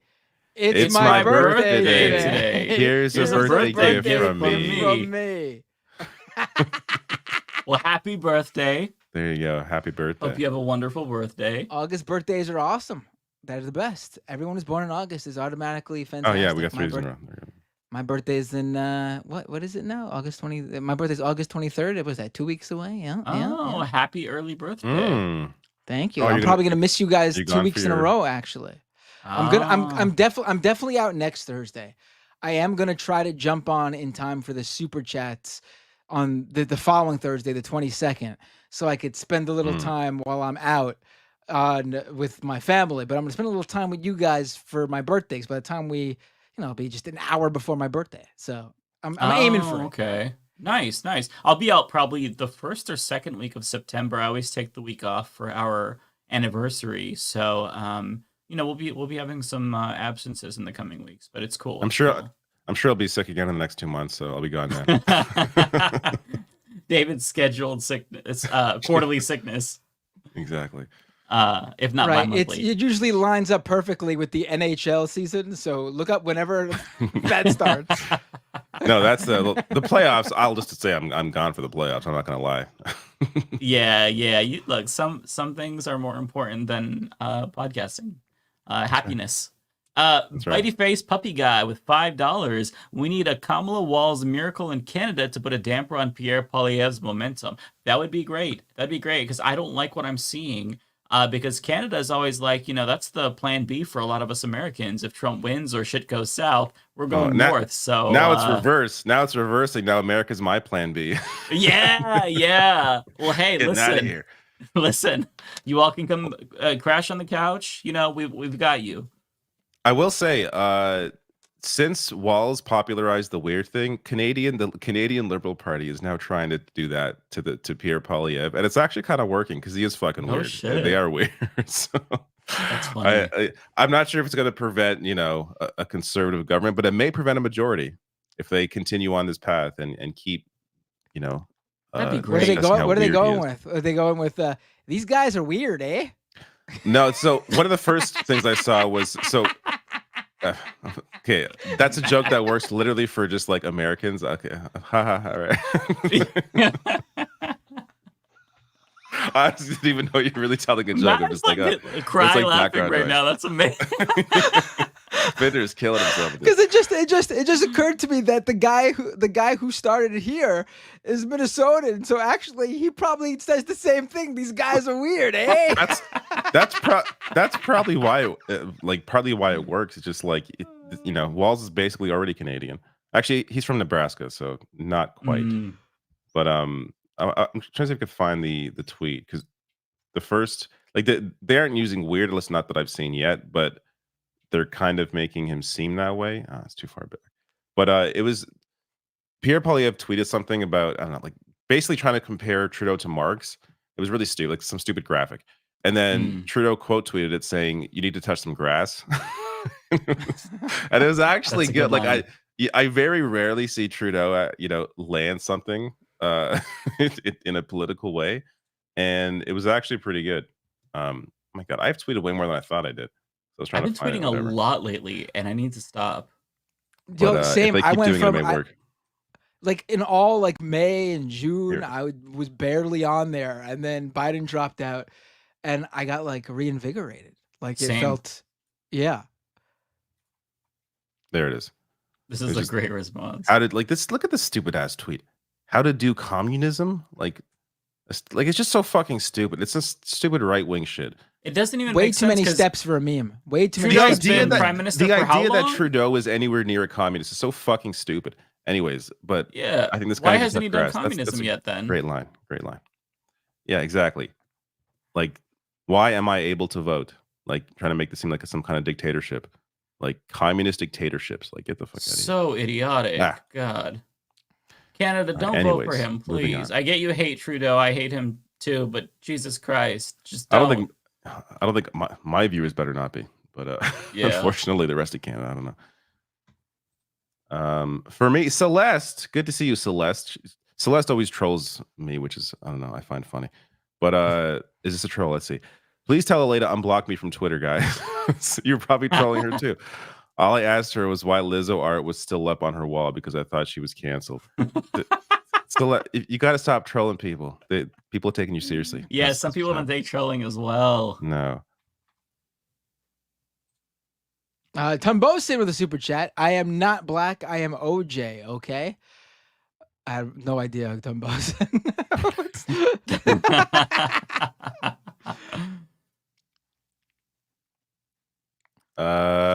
K-Blaze, thank you for your super chat. Hey, Leftist Mafia. Keith Hunsinger for Wall Township Committee 2024. Check me out on Facebook, a young lefty in a very red New Jersey town running independent. All right. If you are there, check out K-Blaze. Very cool. Seth Wade, thank you for your super chat. Seth here from rural Red, Missouri. Walls is a game changer. You all and Kyle are a major part of what put his name in the political zeitgeist. Thank you. It's all me. Thank you. I will take credit. We got Biden bless to you. drop out, thank you, Seth. and we got Walls. What can we do Crushing next? it. Next, it's full-blown communism, baby. We're just waiting in the wings for that one. We were able to make all those other things happen, this but for me we're we're sitting back and waiting on the stuff Well, we it's really it's a want. step ladder. coming. You got to make your way there. It can't just Yeah. be immediate. Yep. Cosmere Dragon, thank you for the balls to the walls super chat. I agree, balls to the walls. Ooh, what am I doing? Thank you, Viting Gale. Appreciate you. I got a lot of super chats today. Holy shit. Mm-hmm. Tunbosin with another super chat. Turn off the lukewarm struggle bars, please. Lupe Goat. Oh, that was referring to the rapping Republican insane person, Valentina Gomez, right? Yeah, that's her name. 6th place. Even 6th place. Ooh. Came close. I Is this think for this you? is also for me. Yep. Foresto with a super chat. Pelosi finally dug that flag put of her basement. Wait, flag out of her basement? What? Huh? I'm confused. Finally What? dug that flag out of her basement. It's What? a reference to an trying to article think which about flag. how AOC and her were beefing, and she had like protesting signs in her basement. But Oh my AOC God. said they were Yeah, that's collecting dust. That's a deep cut. Oh, Yeah. wow. That Thank is. you, That's a pretty Andrew. good reference. Yes, thank you as well, Andrew. 500 internal with a super chat. When it comes to bread, Binder's a crust punk. That's pretty funny.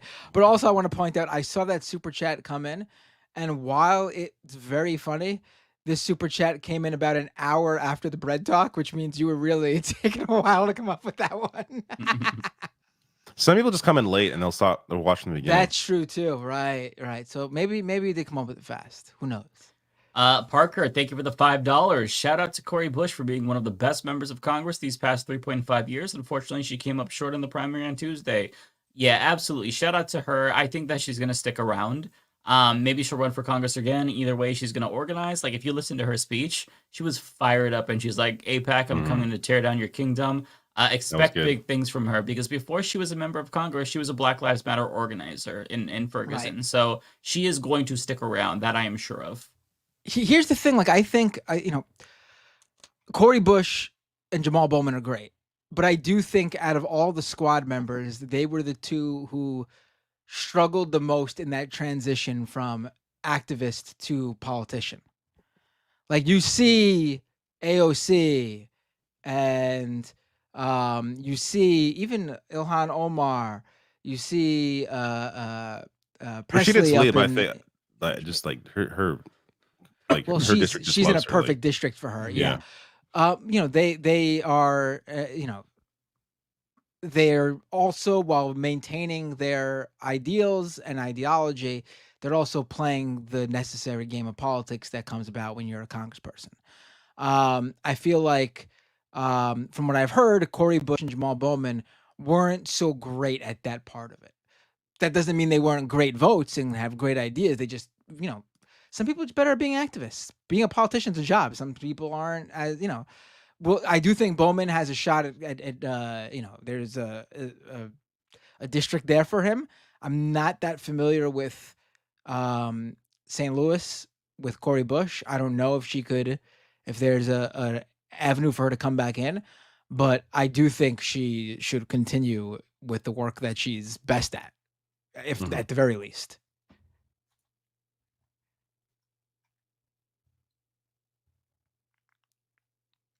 And I see people are disagreeing with me in the chat, but I'll just say this might be from what I understand, they didn't have the constituency services that the others have, which is why they weren't as safe.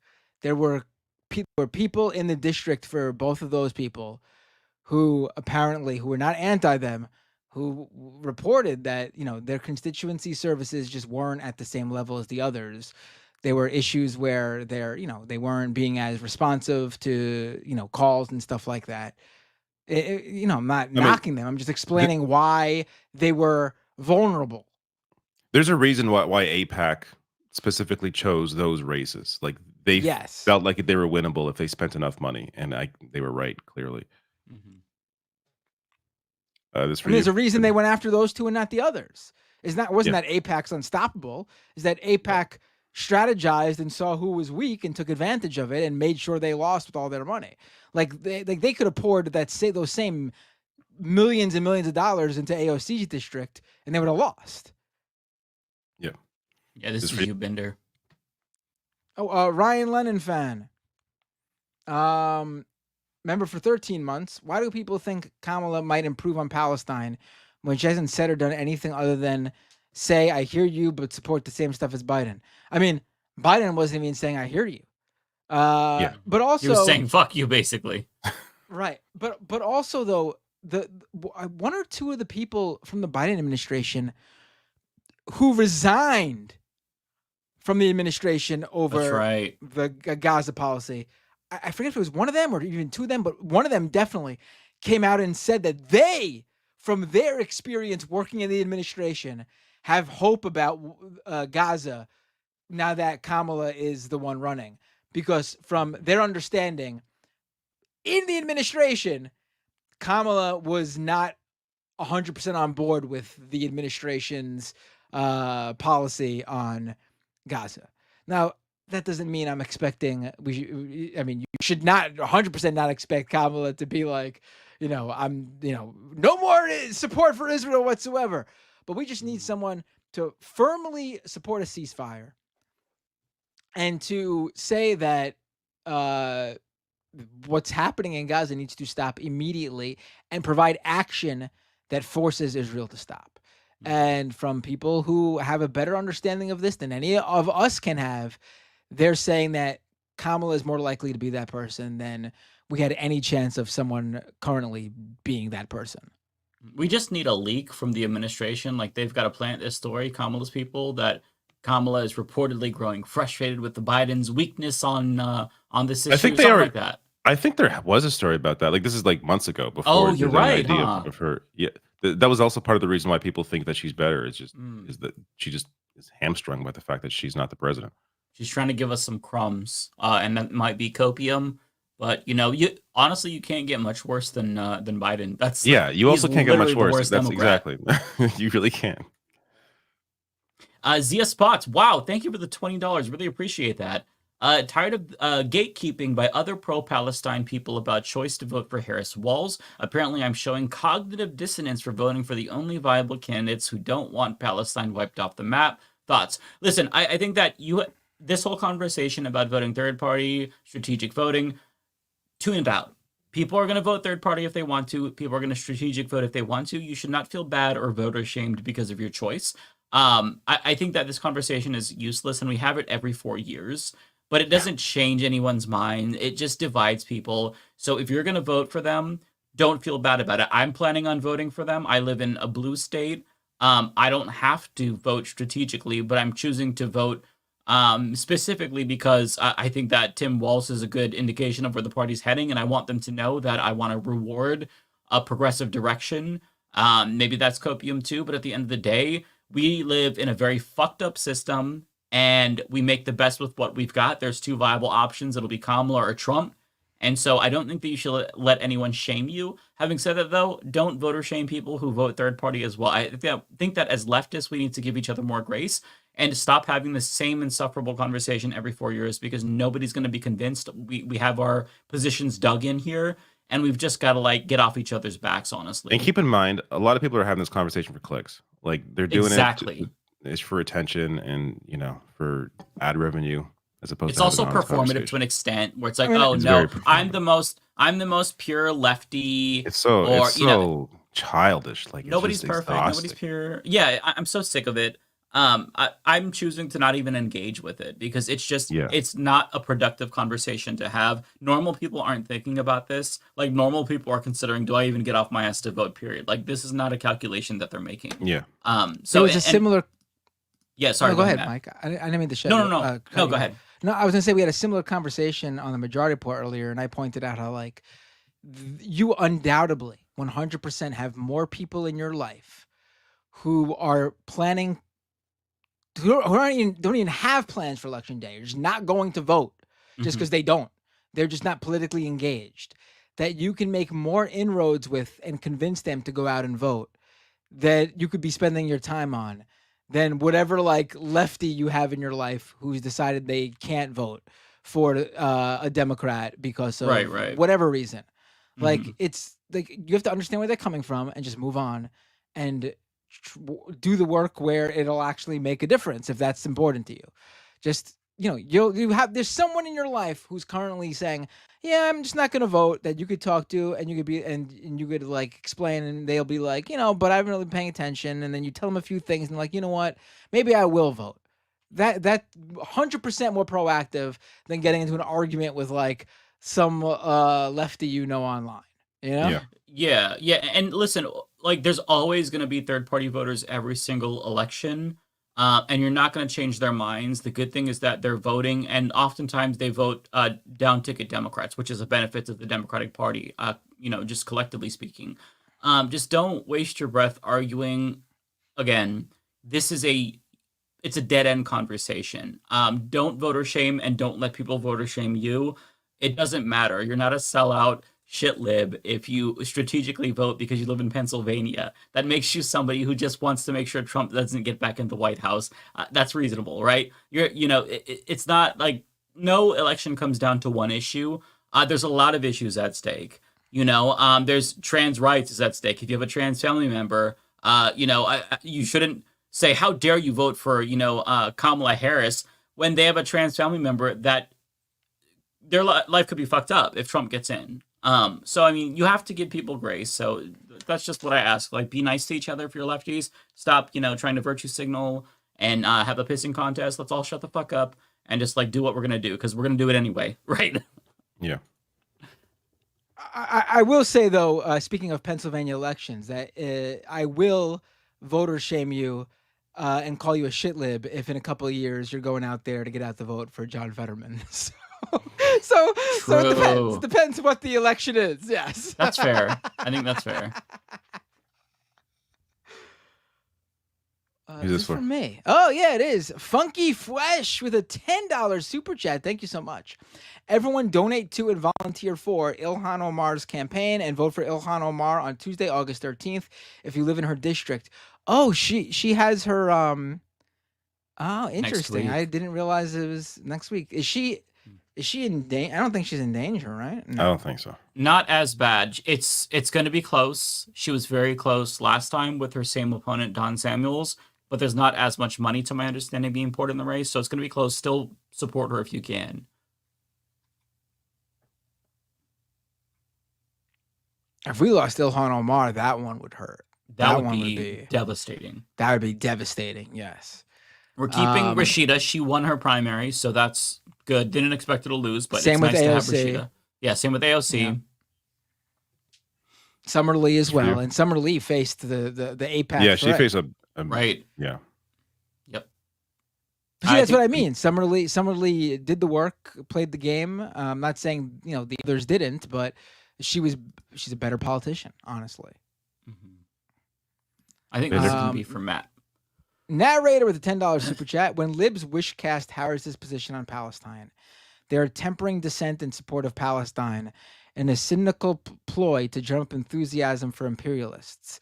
It is damaging to the Palestinian cause. Right, because when they did that, there was zero protesting when Kamala Harris was in Michigan yesterday. I disagree with you, narrator. I'm sorry. I don't think there's any. I think people who are going to protest her are going to protest her, and these are completely different contingents. I agree with those protesters. I agree with them. Kamala Harris is not off the hook. I just feel hopeful that someone in a position of power will do something better. That doesn't mean I'm letting her off the hook. Also, the actual leaders of the uncommitted movement, I shared this in my video on this today. The ones that met with her briefly in that line said that they felt like she was genuine, that she actually cared, and that they're hoping to meet with her. Yeah, and they're very complimentary of Kamala Harris and critical of Trump as well, and discussing how much worse he would be. So this is not the actual your tweet makes, or your super chat makes no sense, because the people that are actually doing this stuff are the ones that have a little more hope for Kamala Harris. Yeah, and it's not cynical. People are hopeful about Kamala Harris because we were staring down the barrel of a gun like a month ago. It looked like Trump was an inevitability. Yeah. Understand that people are excited that now things might not get as bad as they looked, right? So I don't think anybody is being cynical by wish casting. I think you're the one who's being too cynical.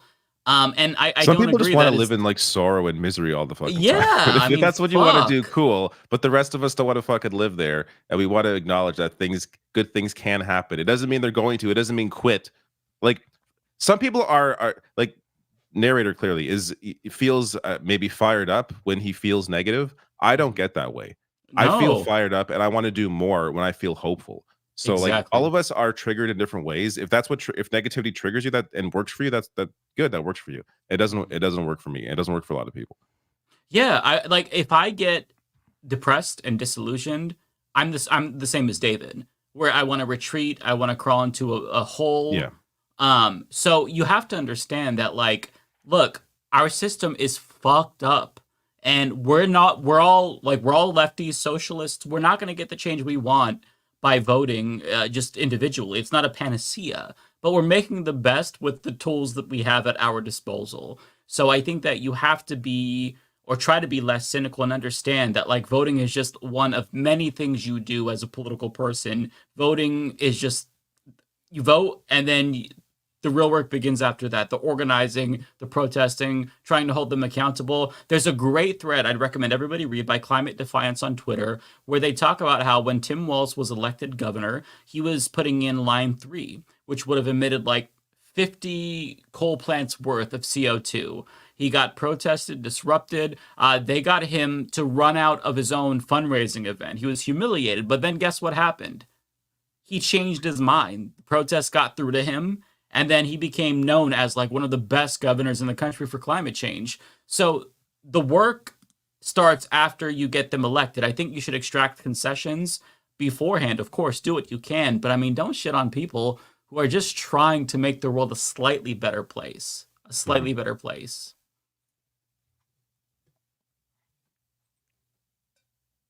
Binder? It's probably from me, right?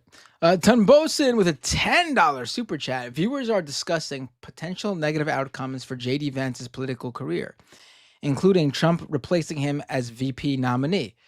Continued. Go to the next one. I don't see the next. I see it on my end. It's a few down. This one? Yep. Tunbosin continues with a $5 super chat. Vance being a shillbilly and creep, and Vance's unsuccessful attempts at debate with Kamala Harris and other candidates. I don't think. Well, I don't think. Has he? They haven't had any debates like face to face or interactions like that. But I don't think. Again, stranger things have happened, but I don't think Trump is going to replace J.D. Vance at this point. I feel like it would show the sign that he messed up to begin with. It'd be Trump even would never worse for admit him. to that. Yep. Yeah. Vance is bad, but a VP isn't going to help him. Like, replacing Vance isn't going to help him more than hurt him, I think. If anything, in Trump's mind, Vance will give him an out if he loses. He'll just blame Vance and he'll feel good about it. Like, Trump thinks that way. Like, to him, the worst thing isn't him not becoming president again. The worst thing to him is him not becoming president again and him taking the blame for that failure. He's fine with losing and blaming someone else. I mean, he did it in 2020. He didn't really lose. It was everybody else's fault. There was cheating.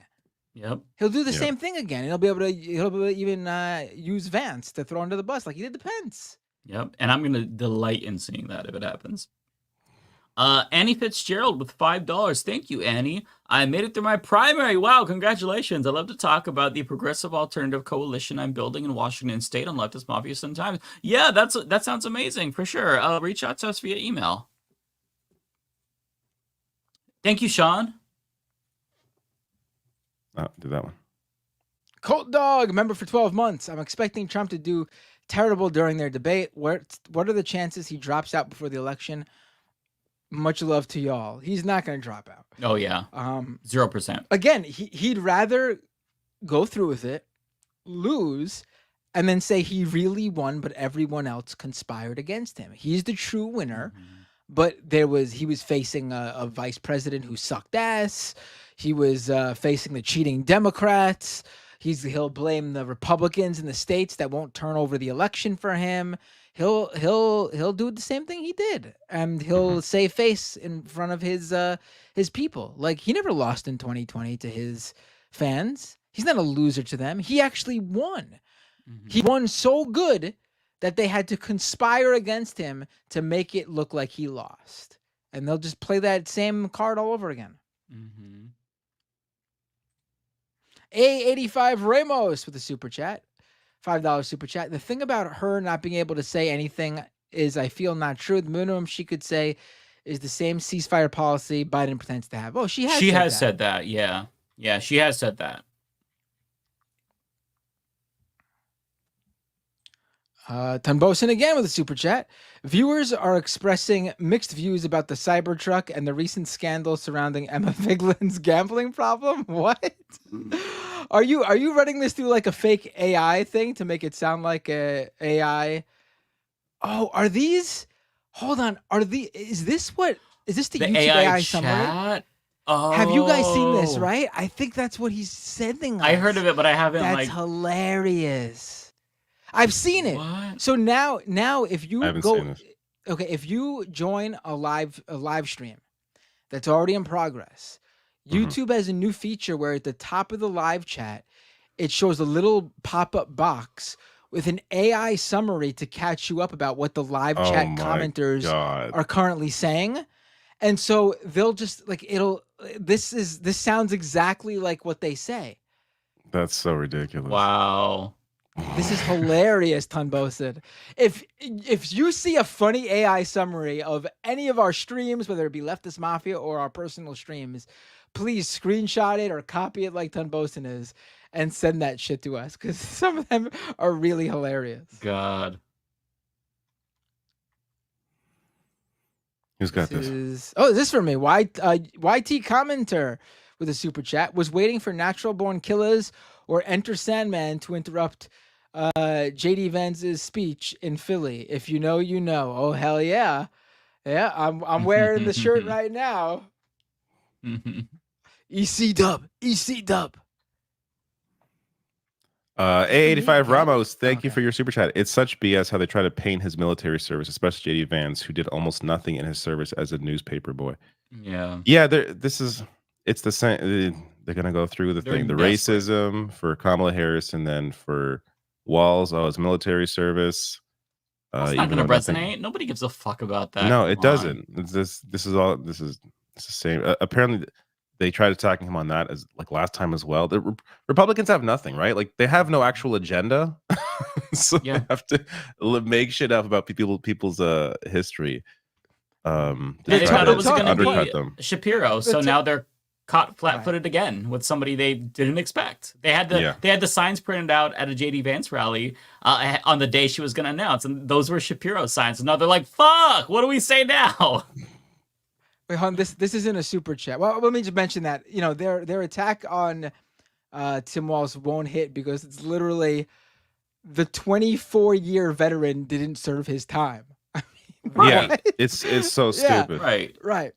But so every other veteran that didn't actually get deployed, you're saying they're not a real veteran? Like that's going to turn off a lot of people who served. They don't get to choose where they go. Like it's just fucking dumb. Yeah. This isn't a super chat, but I got to read it. FG says, this was earlier, Matt Binder. This is the AI summary they saw earlier. Viewers in the chat are discussing a controversial right-wing politician who just competed in a rap battle and lost badly, and her comments about being strong and gay.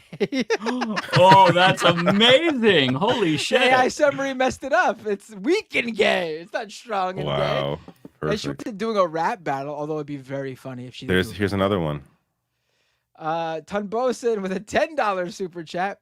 Viewers in the chat are commenting on the show guests Mar and Emma and are mostly criticizing Mar's creepy behavior towards Emma, specifically referencing a moment where he was seemingly hitting on her. Oh my God. So this was early on the Majority Report. We were watching a clip of Bill Maher interview the Hawk Tuah girl on his podcast. Oh, okay. And because Emma was talking about it, though, and I guess me and Brandon and Matt Leck and Bradley were saying Emma's name while talking, maybe, the AI summary got confused and thinks Bill Maher was acting creepy and hitting on Emma Vigland.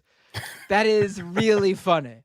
AI is so really useless, my God. It is funny, though. The Matt Mercy, thank you for the $5.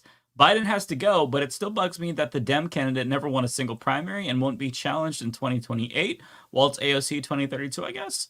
No, I'm with you. I wish that there was a more robust primary, but I think that you could still make the case that Kamala was on the ticket with Biden, therefore she still got votes. Like when people voted for Biden, they did vote for her. It's not perfect. The primary was not fair. And yeah, that means we're not going to have a primary in 2028 if she wins. Having said that, though, the prospect of this being the end of the Trump era alone excites me. So, crossing my fingers, but I get what you're saying for sure, Matt. And if there was some kind of primary, it would have to be like really short, and people would be saying, "Oh, well, it wasn't a real primary, so she didn't really win the real primary." Like, there's no winning. Exactly. Like, the situation is what it is, and she was the best choice based on the situation. Yeah, Waltz is the favorite next time there is one. Yeah. I still can't believe she picked Tim Walz. Like that's it really is amazing. Shocking. It really is amazing. Yeah, like we should feel like we won something here. Like we really should. Yeah, I do. I feel like completely shocked. It's like the the Democratic perfect Party. choice. Out of all the choices, that was the perfect choice. When do we get what we want as lefties? Never. Like this is more of a reaching out to the left than any other. Like we were taking. We were like accepting the peanuts that Hillary Clinton in 2016 and Joe Biden in 2020 were offering, and we were like, "Well, we got our concessions. Yeah, we actually got something out of this." Yeah, think about it. In 2016, Hillary's message to the left was "fuck you, vote for me," or "you want Donald Trump." 2020, Biden was like, "Listen, here's some Unity Commission bullshit with Bernie Sanders. He's saying vote for me, so do it, Jack, or fuck you." This time, Kamala's like, "I've got Tim Walz. What now? Right. What now?" Right. We got the left got more concessions without primary than we have got out of the last two primaries with Bernie Sanders running. Right. I mean... Such a great point. Narrator with $10. Thank you, narrator. The desire to view Harris's policy stance with regard to Palestine as being constrained by Biden isn't very different from the desire to lay the blame of genocide, the eventuality of an apartheid society, on Bibi. I think that Democrats are already kind of doing that with regard to Bibi to an extent, where they're trying to use him as the scapegoat in order to not talk about the real issues and the underlying apartheid itself. So I see what you're saying, but I don't. But agree Harris because is I think of that course Harris constrained by Harris is of course constrained by Biden, right? Because she's part of that VP. administration. Like she's part of the administration. Like it's a huge. It's not like this is like some pie in the sky concoction. No, she of course as the VP cannot differ on an ongoing foreign policy issue as the vice president, because that would cause madness in the White. Like you can't have the VP have a completely different position on an ongoing foreign policy issue that is a serious issue with the president. Like, of course, it's a restraint. Yeah, the VP has to go with what the president wants. The buck stops with the president of the United States, and if she's the president, it's going to be the same for Tim Walz. The VP can try to push them in a better direction. Yeah, but I one think you thing can that's argue become that. evident is that Kamala does not have any sway in that administration. Biden has marginalized her, and that's proven to actually be really bad for him because she's actually a really talented speaker. Like, we didn't really see Kamala. He didn't put her out there very often. She really kind of got a bad deal as the VP to Biden. So I think that the fact that he doesn't really see, and this is speculation, he doesn't seem to really take her seriously, shows that, maybe that's a missed opportunity. Maybe she could if she had the opportunity to push him. I don't know. But at the end of the day, the VP is not going to deviate from the president in an explicit way. It's just not going to happen. Still alive. In her view, it's probably pointless too. With like, why is she gonna rock the boat with Biden, who she's gonna need obviously, with just like a few months left for him? Like, it makes no sense. Like, for us, obviously, every single minute of every day counts for, what's going on in Gaza and the Palestinians there. But for her and the campaign and the situation she's in, it's just, she's got to just wait for Biden to be out before she could deviate from him in any meaningful way. Yeah.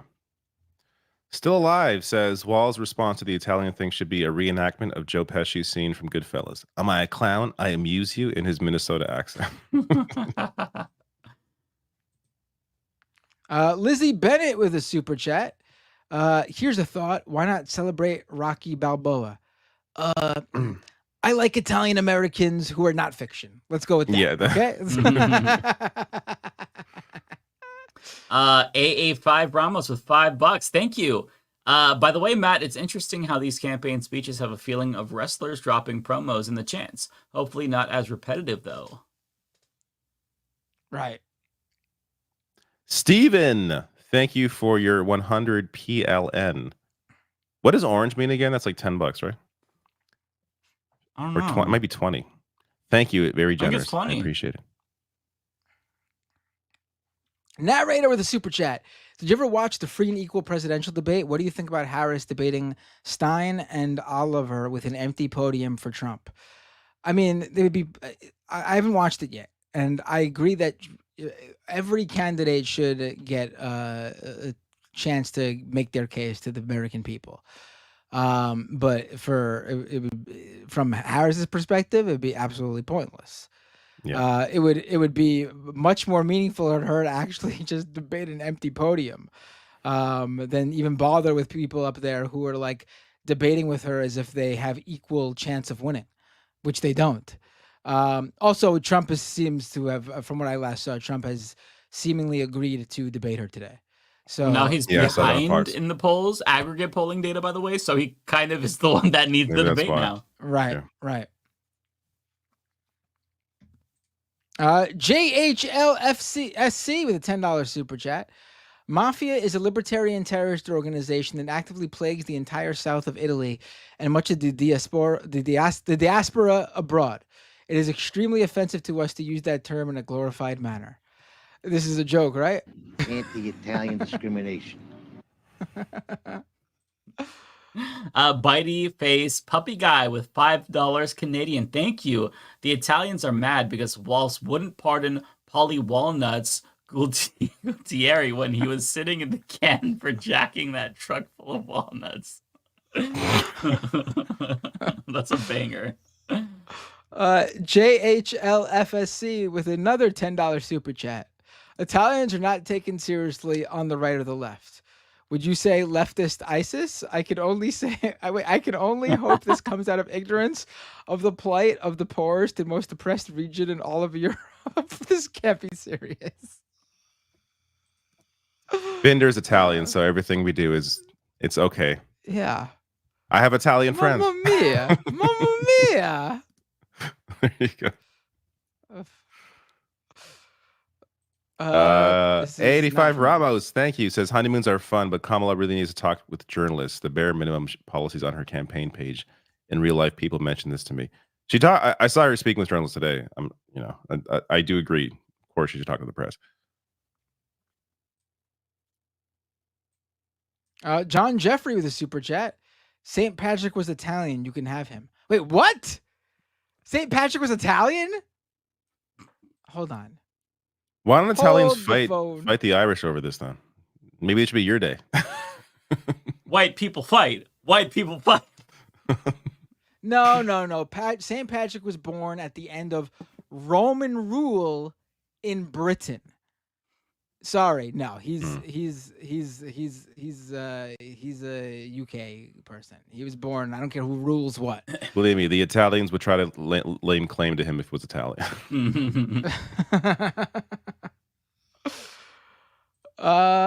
Looney Tunes 9000 with a super chat. We need to get the Vanguard Boys and Sandy Lovas on Leftist Mafia since Mike appeared on those two shows yesterday. Oh yeah, both those would be great. We've had Mike making the rounds. Yeah, we've had the Vanguard Boys on here before. Yeah, they've been on before.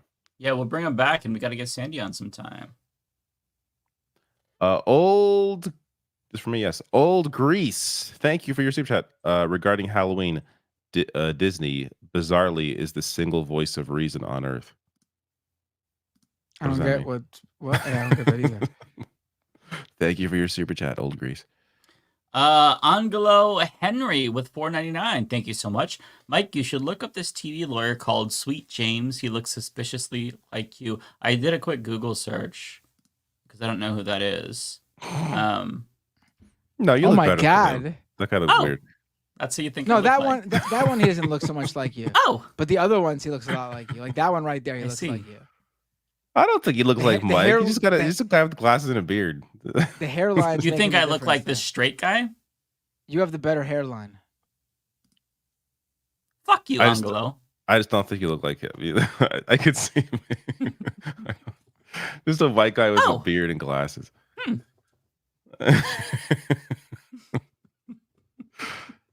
Old Grease. Thank you again for your super chat. I've heard strongly mixed things about Walz. People say he was instrumental in crackdowns on land offenders.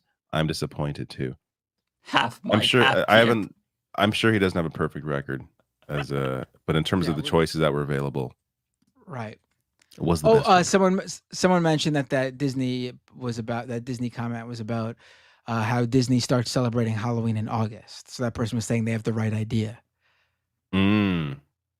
Oh, my friend's one of these guys too. He fucking loves Halloween. Like he's just like I'm one he of just those can't people wait as till the well. fall.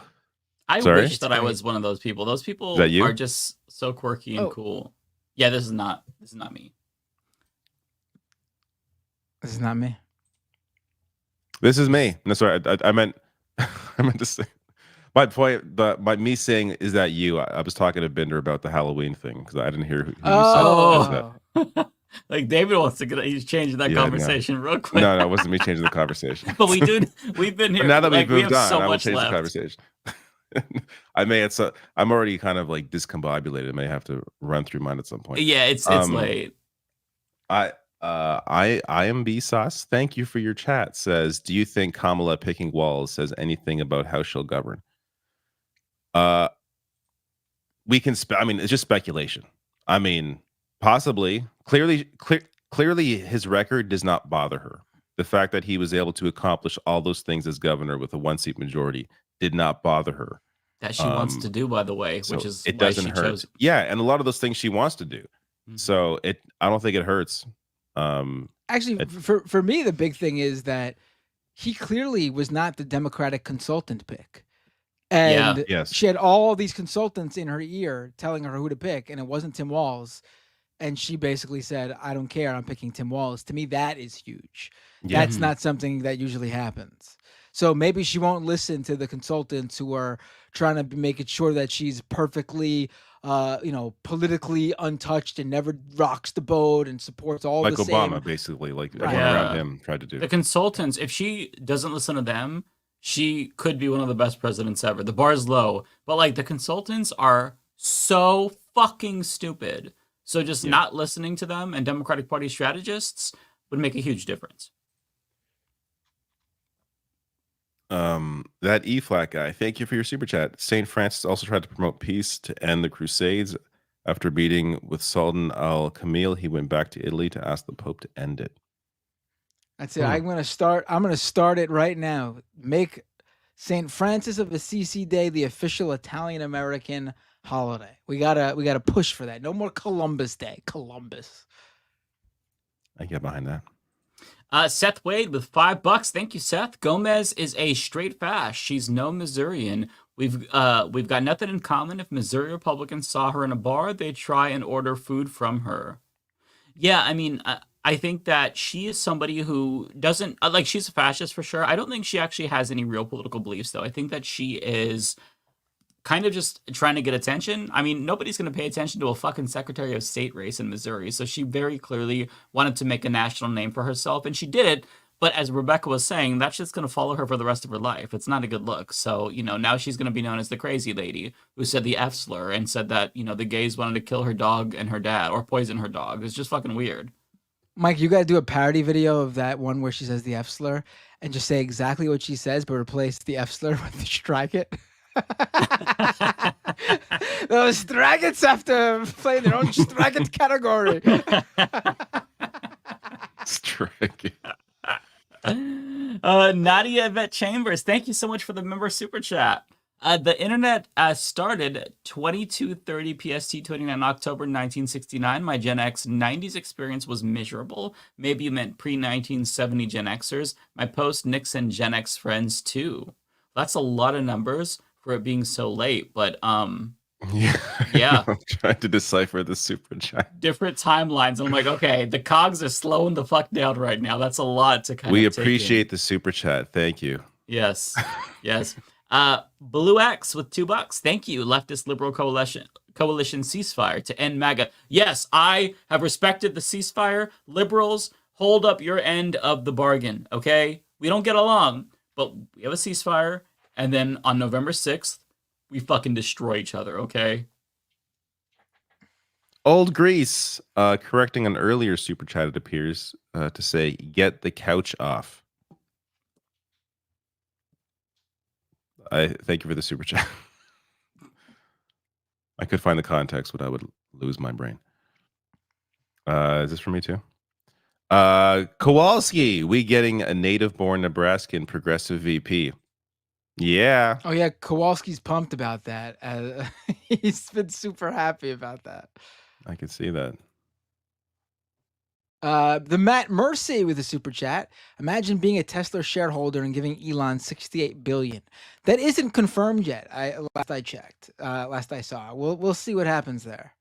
Is this person in the chat being serious? I'm truly shocked that mocking one of the most marginalized and oppressed region in the global south is fucking hilarious, reduced to Mario and Luigi jokes. The Mafia is a global RT wing terrorist organization. Mamma mia! I can't believe you get that outraged. I don't think I've ever seen anyone refer to Italy as the global south, so I think they're joking. The global south. Come on. No, Italy. I'm sorry. Is not a part of the global south.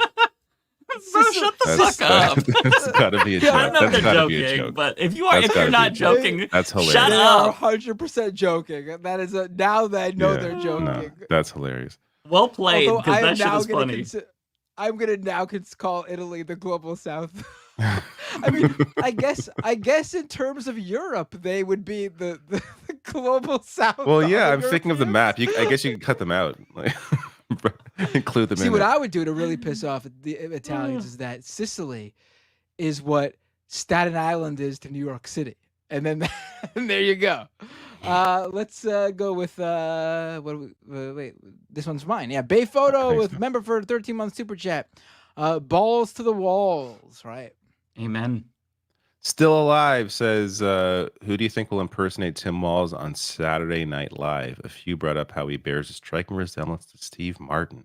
Steve Martin turned it down. Steve Martin turned it down. I saw an Did he? article. He actually says Lorne Michaels called him, offering him the role. He said he told Lorne Michaels, "You need an impressionist. I'm not an impressionist. I just wear glasses and have gray hair." I mean, I don't blame him for not wanting to work. I'd be like, I'm retired, bro. Oh, this is for me. I'm sorry, Aaron Butcher. Thank you so much for the $2. You can eat some mold as a treat. Oh, well, thank you so much. I'm gonna do that. Carrie Shaw with $19.99. My goodness, thank you so much. That is so kind. I said to my mom, of course the assassination was real. Has Trump ever hired someone competent? God damn. That's a line. Schmakatrotsky with $5. Thank you. Thanks, David, Matt, and Mike, for delivering such incredible analysis of the political hellscape. Been listening to y'all for years. Much love. Thank you so much. I love seeing comments like that. That is so kind. I really appreciate you saying that. Thank you. The Matt Mercy. Thank you for the $2. Curious how Vance wears more eyeliner than MCR. My Chemical Romance, for those who don't know. Yeah, he's laying it on way too thick. A little bit of eyeliner is fine, but like he's making it too fucking obvious.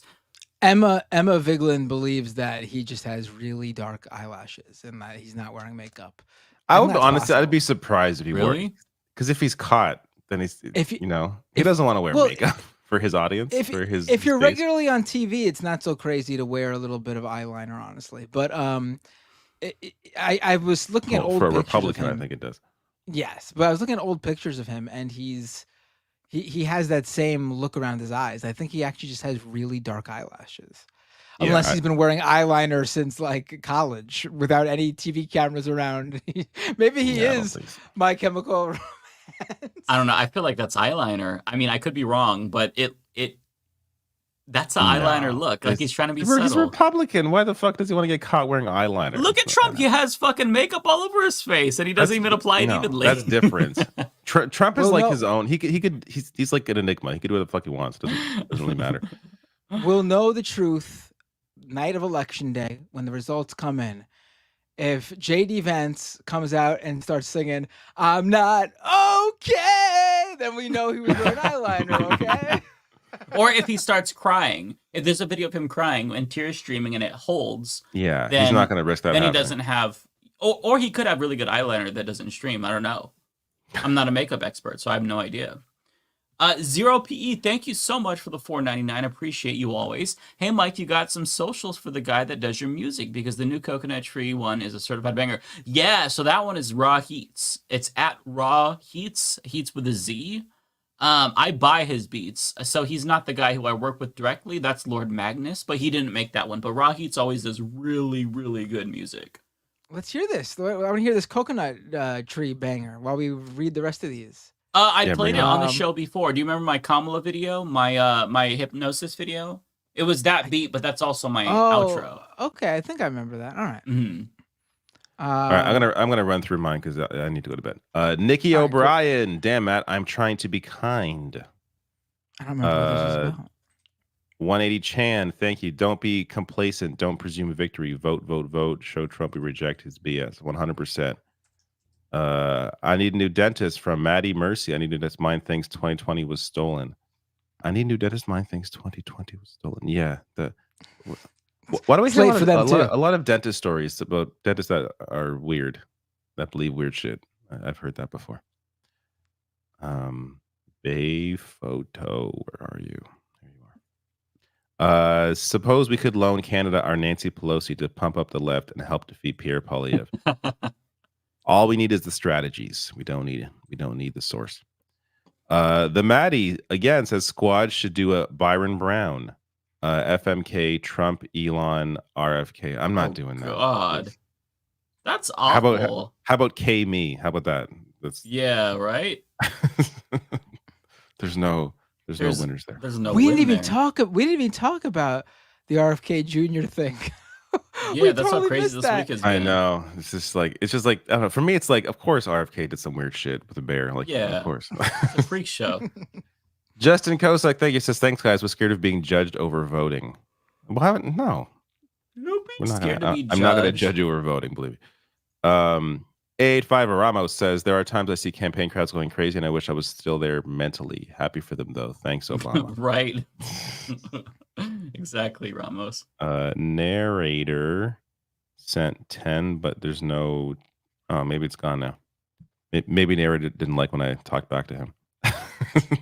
It says $10, but I can't find it in the list. So the next one is Rundamill. Rundamill. Where am I? Man, I feel like I'm Joe Biden, where it's like I hit a certain age and it's just like a certain time, and it's just like down a cliff. I'm off a cliff. It's like my brain does not work anymore. My brain doesn't work in the morning and then in the evening. There's a window. It's not 4 to 8 or whatever Biden's was, 8 to 4 p.m. I think it was. Mine is longer than that, thankfully. Where the fuck is this? I can't even find it. Looking back, I can't believe they said that as like a defense, as if it was completely normal. The president of the United States shuts off at 4 p.m. and you can't turn them back on until 8 the next morning. Yeah, you have to understand that's like that was their like. Don't worry, guys. This explained why he shit the bed at the debate. It's like what? No. I was like, oh, okay, I get it. It's relatable. that's me during super chats at about 11:30. Rundamill, hey Mike, are you Mexican? David, you're the man. Mike is Portuguese. Yes. When I talk about like Mexican family members, it's like my nieces, but I am Portuguese myself. And the last one, Desiree Hart, thank you so much for your $10. Very generous. I live in East Tennessee, and something I noticed, the only thing mega folks can't stand is appearing weak/beta. And I've personally seen some of them waver on Trump since his recent behavior towards Walz. Interesting. Walz is a guy where it's like he's like a kryptonite. He's a kryptonite for the right, because he is what they claim to be. Like this guy, was in the military, football coach, is not a career politician, is actually a good person from a rural area, small town, hillbilly, all that shit. He's legit, and he's actually a good person. Yeah. All right. Good night. God bless, David. Night. Take care, David. Goodbye. All right, Matt, do we want to just run through ours one by one? I think it'll be quicker. We've got quite a bit, and I'm getting tired. Yeah, sure. You want to do that? Yeah, I'll do mine, and then I'll pull up yours as you read yours, okay? Sounds good. All right, so Zero PE, thank you again, $1.99. Appreciate you. It was cool to see you on Left of the Box, Mike. Yeah, I really enjoyed it. Everybody go check out Left of the Box. I was on Sandy Lobos's show, and it was really a good time. My next one is from 180K Chan, $5. Thank you so much. Remember, try get family and friends registered to vote. More numbers, the better. Yeah, that's a really great strategy. If you don't feel comfortable, like, canvassing or putting in the work, it's really easy to just talk to people you know. So I would recommend that. A85 Ramos with $5. Thank you, Ramos. Could Wall serve as a template as to what the future of the Dems should be if they win? Would love for Gretchen/Bashir to follow as examples after. It's very possible. There are some presidents who they set a blueprint for the party. Clinton did this in a bad way after FDR. Clinton was kind of responding to Reagan, so he did triangulation. And then every Democrat has been doing triangulation since Clinton. Biden is the first one to kind of signal that he wants to change that. But I mean, if Walz is gonna, change the game and try to do a realignment of the party, I would welcome it. I'd love if he had an influence, in the future. Okay, the Matt Mercy with $2. Thank you, Matt. I just don't get the evangelicism on voting blue versus green. Yeah, I don't either. It really gets people fired up, and I just don't like. I feel like I've had the conversation a million times, and it doesn't really lead to anywhere. So I'm with you. I'm just people are gonna do what they're gonna do. So I'm kind of over it. Another one from Matt Mercy, $2. Look up Aiden Ross figures out what fascism means. I saw that. It's very funny. Yeah, and also he apparently thinks that Biden is the one who overturned abortion and he's in favor of abortion rights, but he's a Trump supporter. He's very stupid. Like I think he eats paint chips on his free time. Like that's how stupid I think he is. So yeah, Aiden Ross is he's quite the dipshit. Sage and Candle with $5. Thank you. Tried engaging with Eric Sorensen, who sent me an email asking me to thank him for voting funding for Israel. Is he progressive, really? So Eric Sorensen sent you an email asking you to thank him? That's really weird. I'm not familiar with Eric Sorensen, but if any politician is emailing you and asking you to thank them for anything, that's a red flag. So don't thank the politician for that. That's fucking weird. Like, what the hell?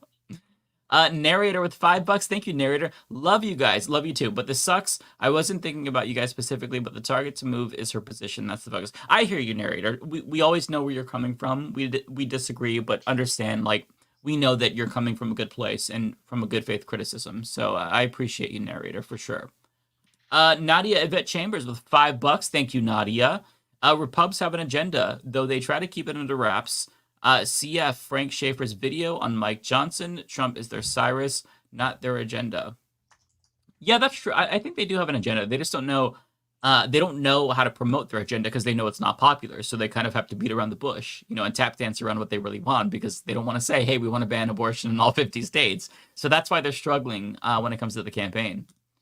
Andrew S., $10. Thank you so much. Very kind. Saw an article mentioning about how USA Olympians were excited that they can have medical benefits for competing. We live in a hellhole country. Please keep protesting for Medicare for all. Absolutely. That's really, I haven't seen that article, but that's very dystopian, where you have to find ways to get medical care. That's, the amount of people that are just sticking with their job because they want healthcare is ridiculous. So I watched this guy. He's a gaming YouTuber. He plays a lot of Souls games, Fighting Cowboy. And he has so many, like more than 1 million subs, I think. And he's still, he has a 9 to 5 because he wants healthcare specifically. He said this before. He just casually talked about it. It's really ridiculous. Let's see. The next one is from Not Laws 2. Thank you for the $5. Appreciate you. Ever see that movie where a piece of cheese is abandoned by his family at Christmas? Prove alone. Oh, that's good. That's a good dad joke. I like that. Thank you. No message here, but thank you. Death on a Plate. Appreciate you. And then we have Autistic Goblin, new member. Thank you so much, Autistic Goblin. And then we've got a $10 super chat from Autistic Goblin, and really appreciate that. I'm tired of the battle between you're racist if you don't vote Kamala and you support genocide if you vote for Kamala. Thank you for piling on the positivity and building the coalition. Absolutely. Listen, we're lefties. We're never going to get what we want, okay? Even a socialist politician like Bernie Sanders, he was mostly, a sock dem. So we do the best we can. We're all just trying to make it and improve the world a little bit, okay? So let's not be too hard on ourselves. Let's try to have fun and not breathe down each other's throats and fight all the time. But that's it for me, Matt. All right.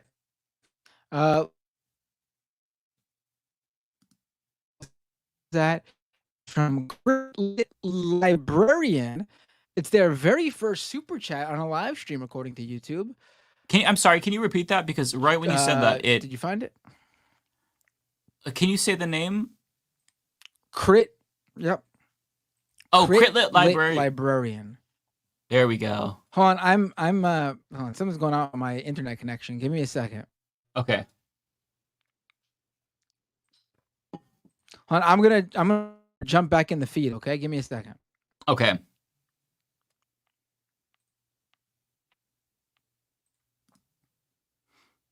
I've got a couple more. So while he's doing that, I'll just read those. November DeMarc with $10. Wow, thank you. Very, very kind. I just want to say, Mike, I watch your channel daily, and your sense of humor really helps me get by living in Bama. Hey, that means a lot. Thank you for saying that. I really appreciate that, and glad that it helps. JCass with $2. One last thing, duty balls. Thank you so much, JCass. Well said. Okay, I'm not sure if Matt's coming back. Matt, can you hear me? I'm screaming into the ether right now. I feel like if we were able to end on JCass's duty balls, that would be perfect.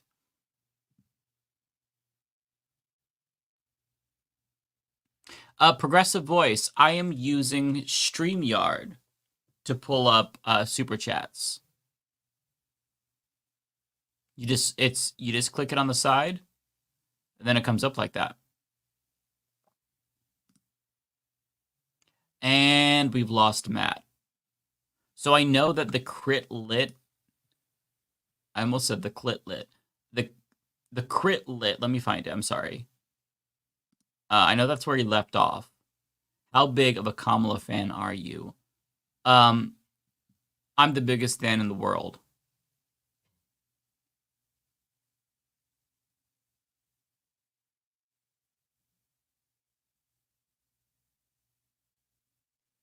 Okay, I'm going to give it 5 minutes, and if Matt doesn't come back, then I'll end the stream, because I wouldn't know where to start with his super chats.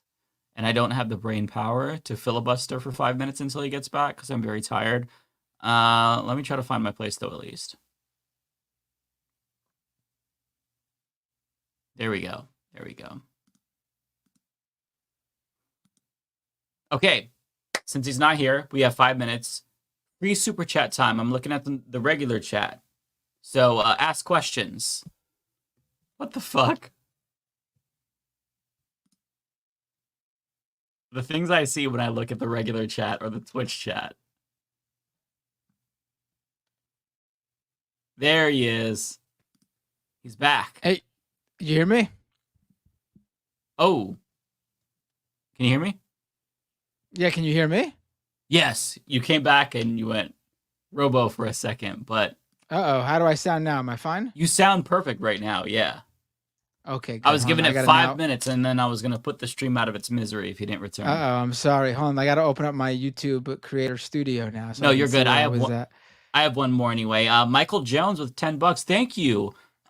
Quick plug, awesome leftist folk musician available on YouTube. Jesse Wells, his music has been helping me cope. Might help y'all. Very cool. I've not heard of them. I'll check them out. Everybody else do the same. Nadia with $2. Thank you, Nadia. Our agenda includes capital punishment for sodomy.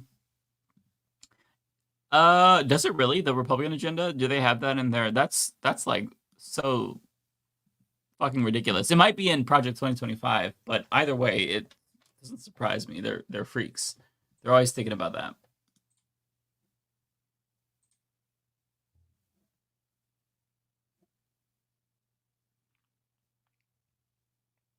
Oh, my internet is going, I think. Uh-oh.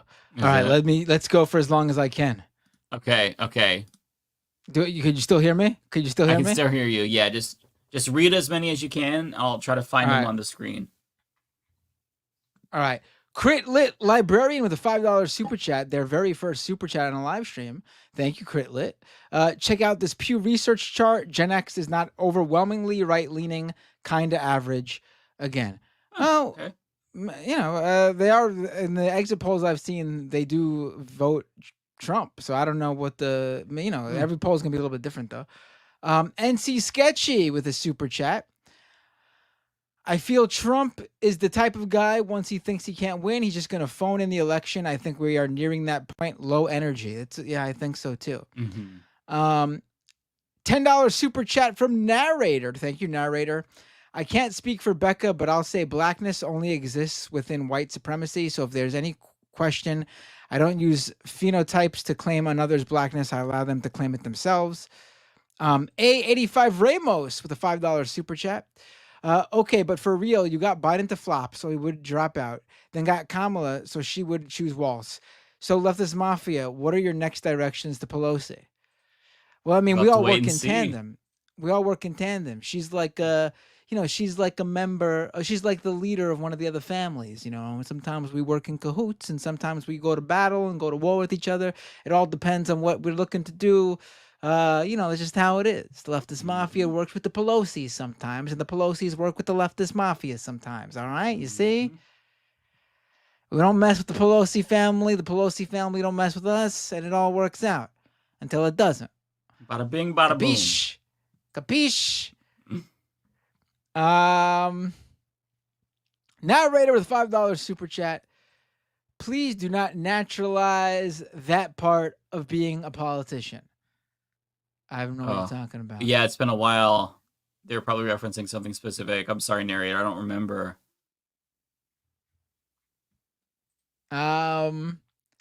So ran with a $5 super chat. As someone from Minnesota, I get a sense of Walz like I did from Paul Wellstone, that he's in it to help people. Yeah, I can see that. Yep. Yeah, all right, this is a whole bunch of super chats from Narrator. Each of them $5 a pop. Wow, thanks, Narrator. I'm gonna read them all off in a row so we could, make it go faster. Narrator, here we go. Vote for who you want, but if you believe somehow that not voting or voting for a particular candidate will create the change they believe in, next super chat, there are 0 protesters. Journalists telling their audience that Harris will flip on Palestine affects the desire people have to protest Harris. Next super chat. I am hopeful for Harris with regards to Palestine. I don't feel the need to claim she's further to the left than she herself states. That's the difference. Next super chat. I will not use Palestine for a Harris vote. I will use my Harris vote for Palestine. I think that's a perfect way to put it, Narrator, and I agree with you, honestly. I don't know what the difference is with us here. Yeah. Yeah.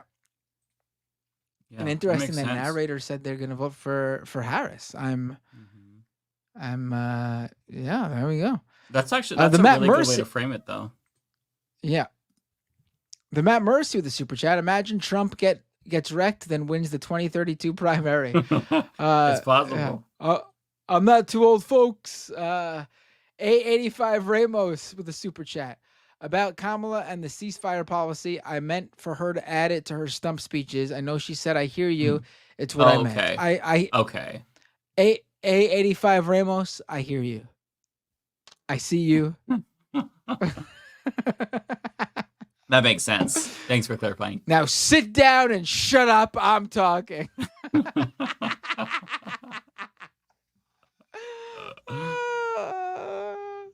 Okay, what do we have next? Robert with a $10 super chat. Their first super chat in a live stream as well. After watching Walz speak for the first time with Harris, he did a fist bump at the end, and my immediate thought was, this guy is the hacksaw Jim Duggan of VPs.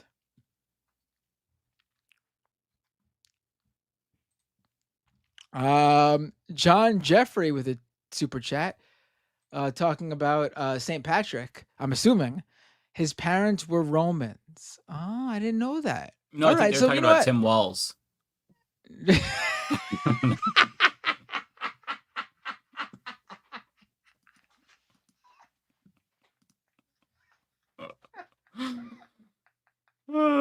It's late. Oh, no.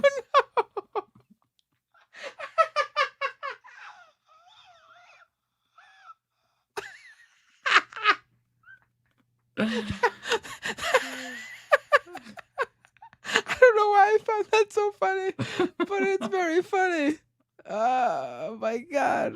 I mean, oh no, the right wingers might use that against him. Oh, you killed Jesus.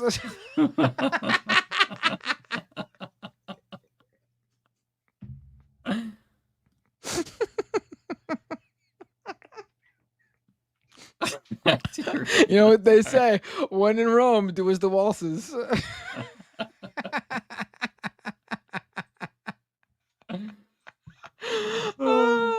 John Jeffrey. Oh, I read this one already. Okay. J Cass with a super chat. Lunch break. Night shift sucks. Night shift sucks. But appreciate y'all. Night shift does I suck. appreciate you, J Cass. Just I don't know why, but your super chat made me think she left me roses by the stairs. Surprises let me know she cares. Because work sucks, I know. T King with a super chat. JF has legitimate criticism about Mafia in Italy. What are we talking about? I don't even know. Is that the person in the chat who's getting mad at us? Oh yeah, listen, we're joking here. We're joking here. I'm crying. I'm literally crying right now. I'm in tears over Tim Walz the Roman. Okay, I think this is the last one I want to say, right? For you? Yeah, and then Twitch, unfortunately for you. Okay. There's not much on Twitch. Okay. In fact, I can do Twitch really quick right now because it's just Justin Freakin rated me earlier. Thank you so much, Justin Freakin, and that's pretty much it. Oh wait, Surveillance Plant, subscribe at Prime. Thank you, Surveillance Plant. And then Andrew S with a super chat. One last thing, Matt. Did you hear about the AI bubble about to burst? Your thoughts?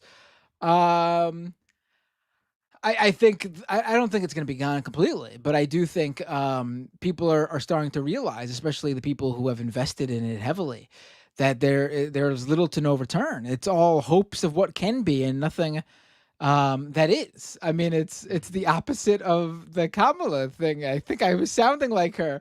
AI is burdened by what can be and not by what is, because what is not very much.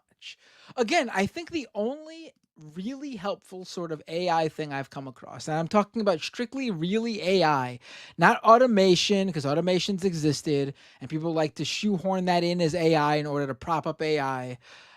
Actual AI is like those subscription services where like you hand it a YouTube link and it finds like the best moments and cuts it into like short TikTok shareable bite-sized stuff.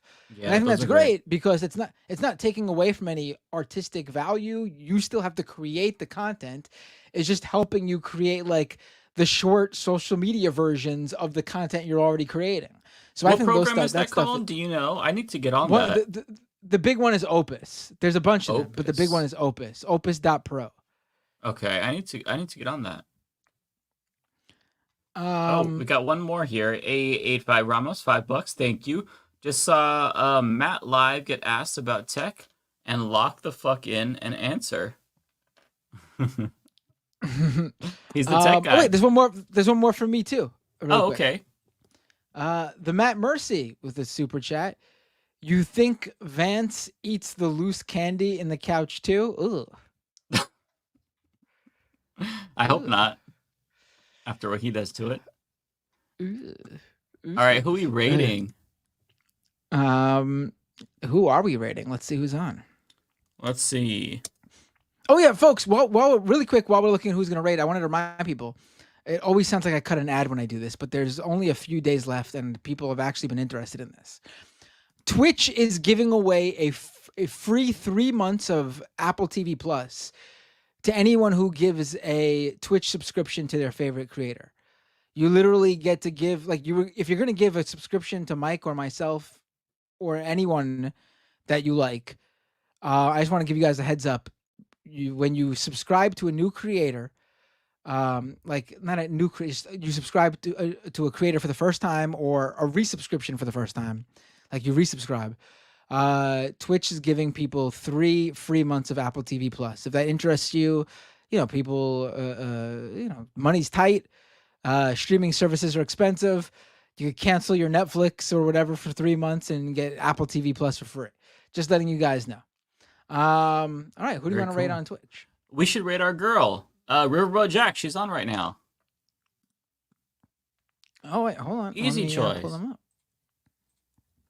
Hell yeah. Let's raid Riverboat Jack. Hold on. Are you pressing it yet? Yeah, I just pressed it to queue it up. It's counting down. Yeah, I'm doing that right now. We got the countdown going. Thank you, the Blue Witch on Twitch. Really appreciate the kind message. All right, folks. Here we go. You ready? I'm ready. That's the show. They'll see you next week. It'll be streaming on my channels next week as well. I won't be here next week, but I'm gonna try to make it for the week after, which is the my birthday eve. Oh, I wouldn't make it for the whole show. I'd make it for like the super chat portion at the very end. We'll see though. All right, guys. Take care. Take care.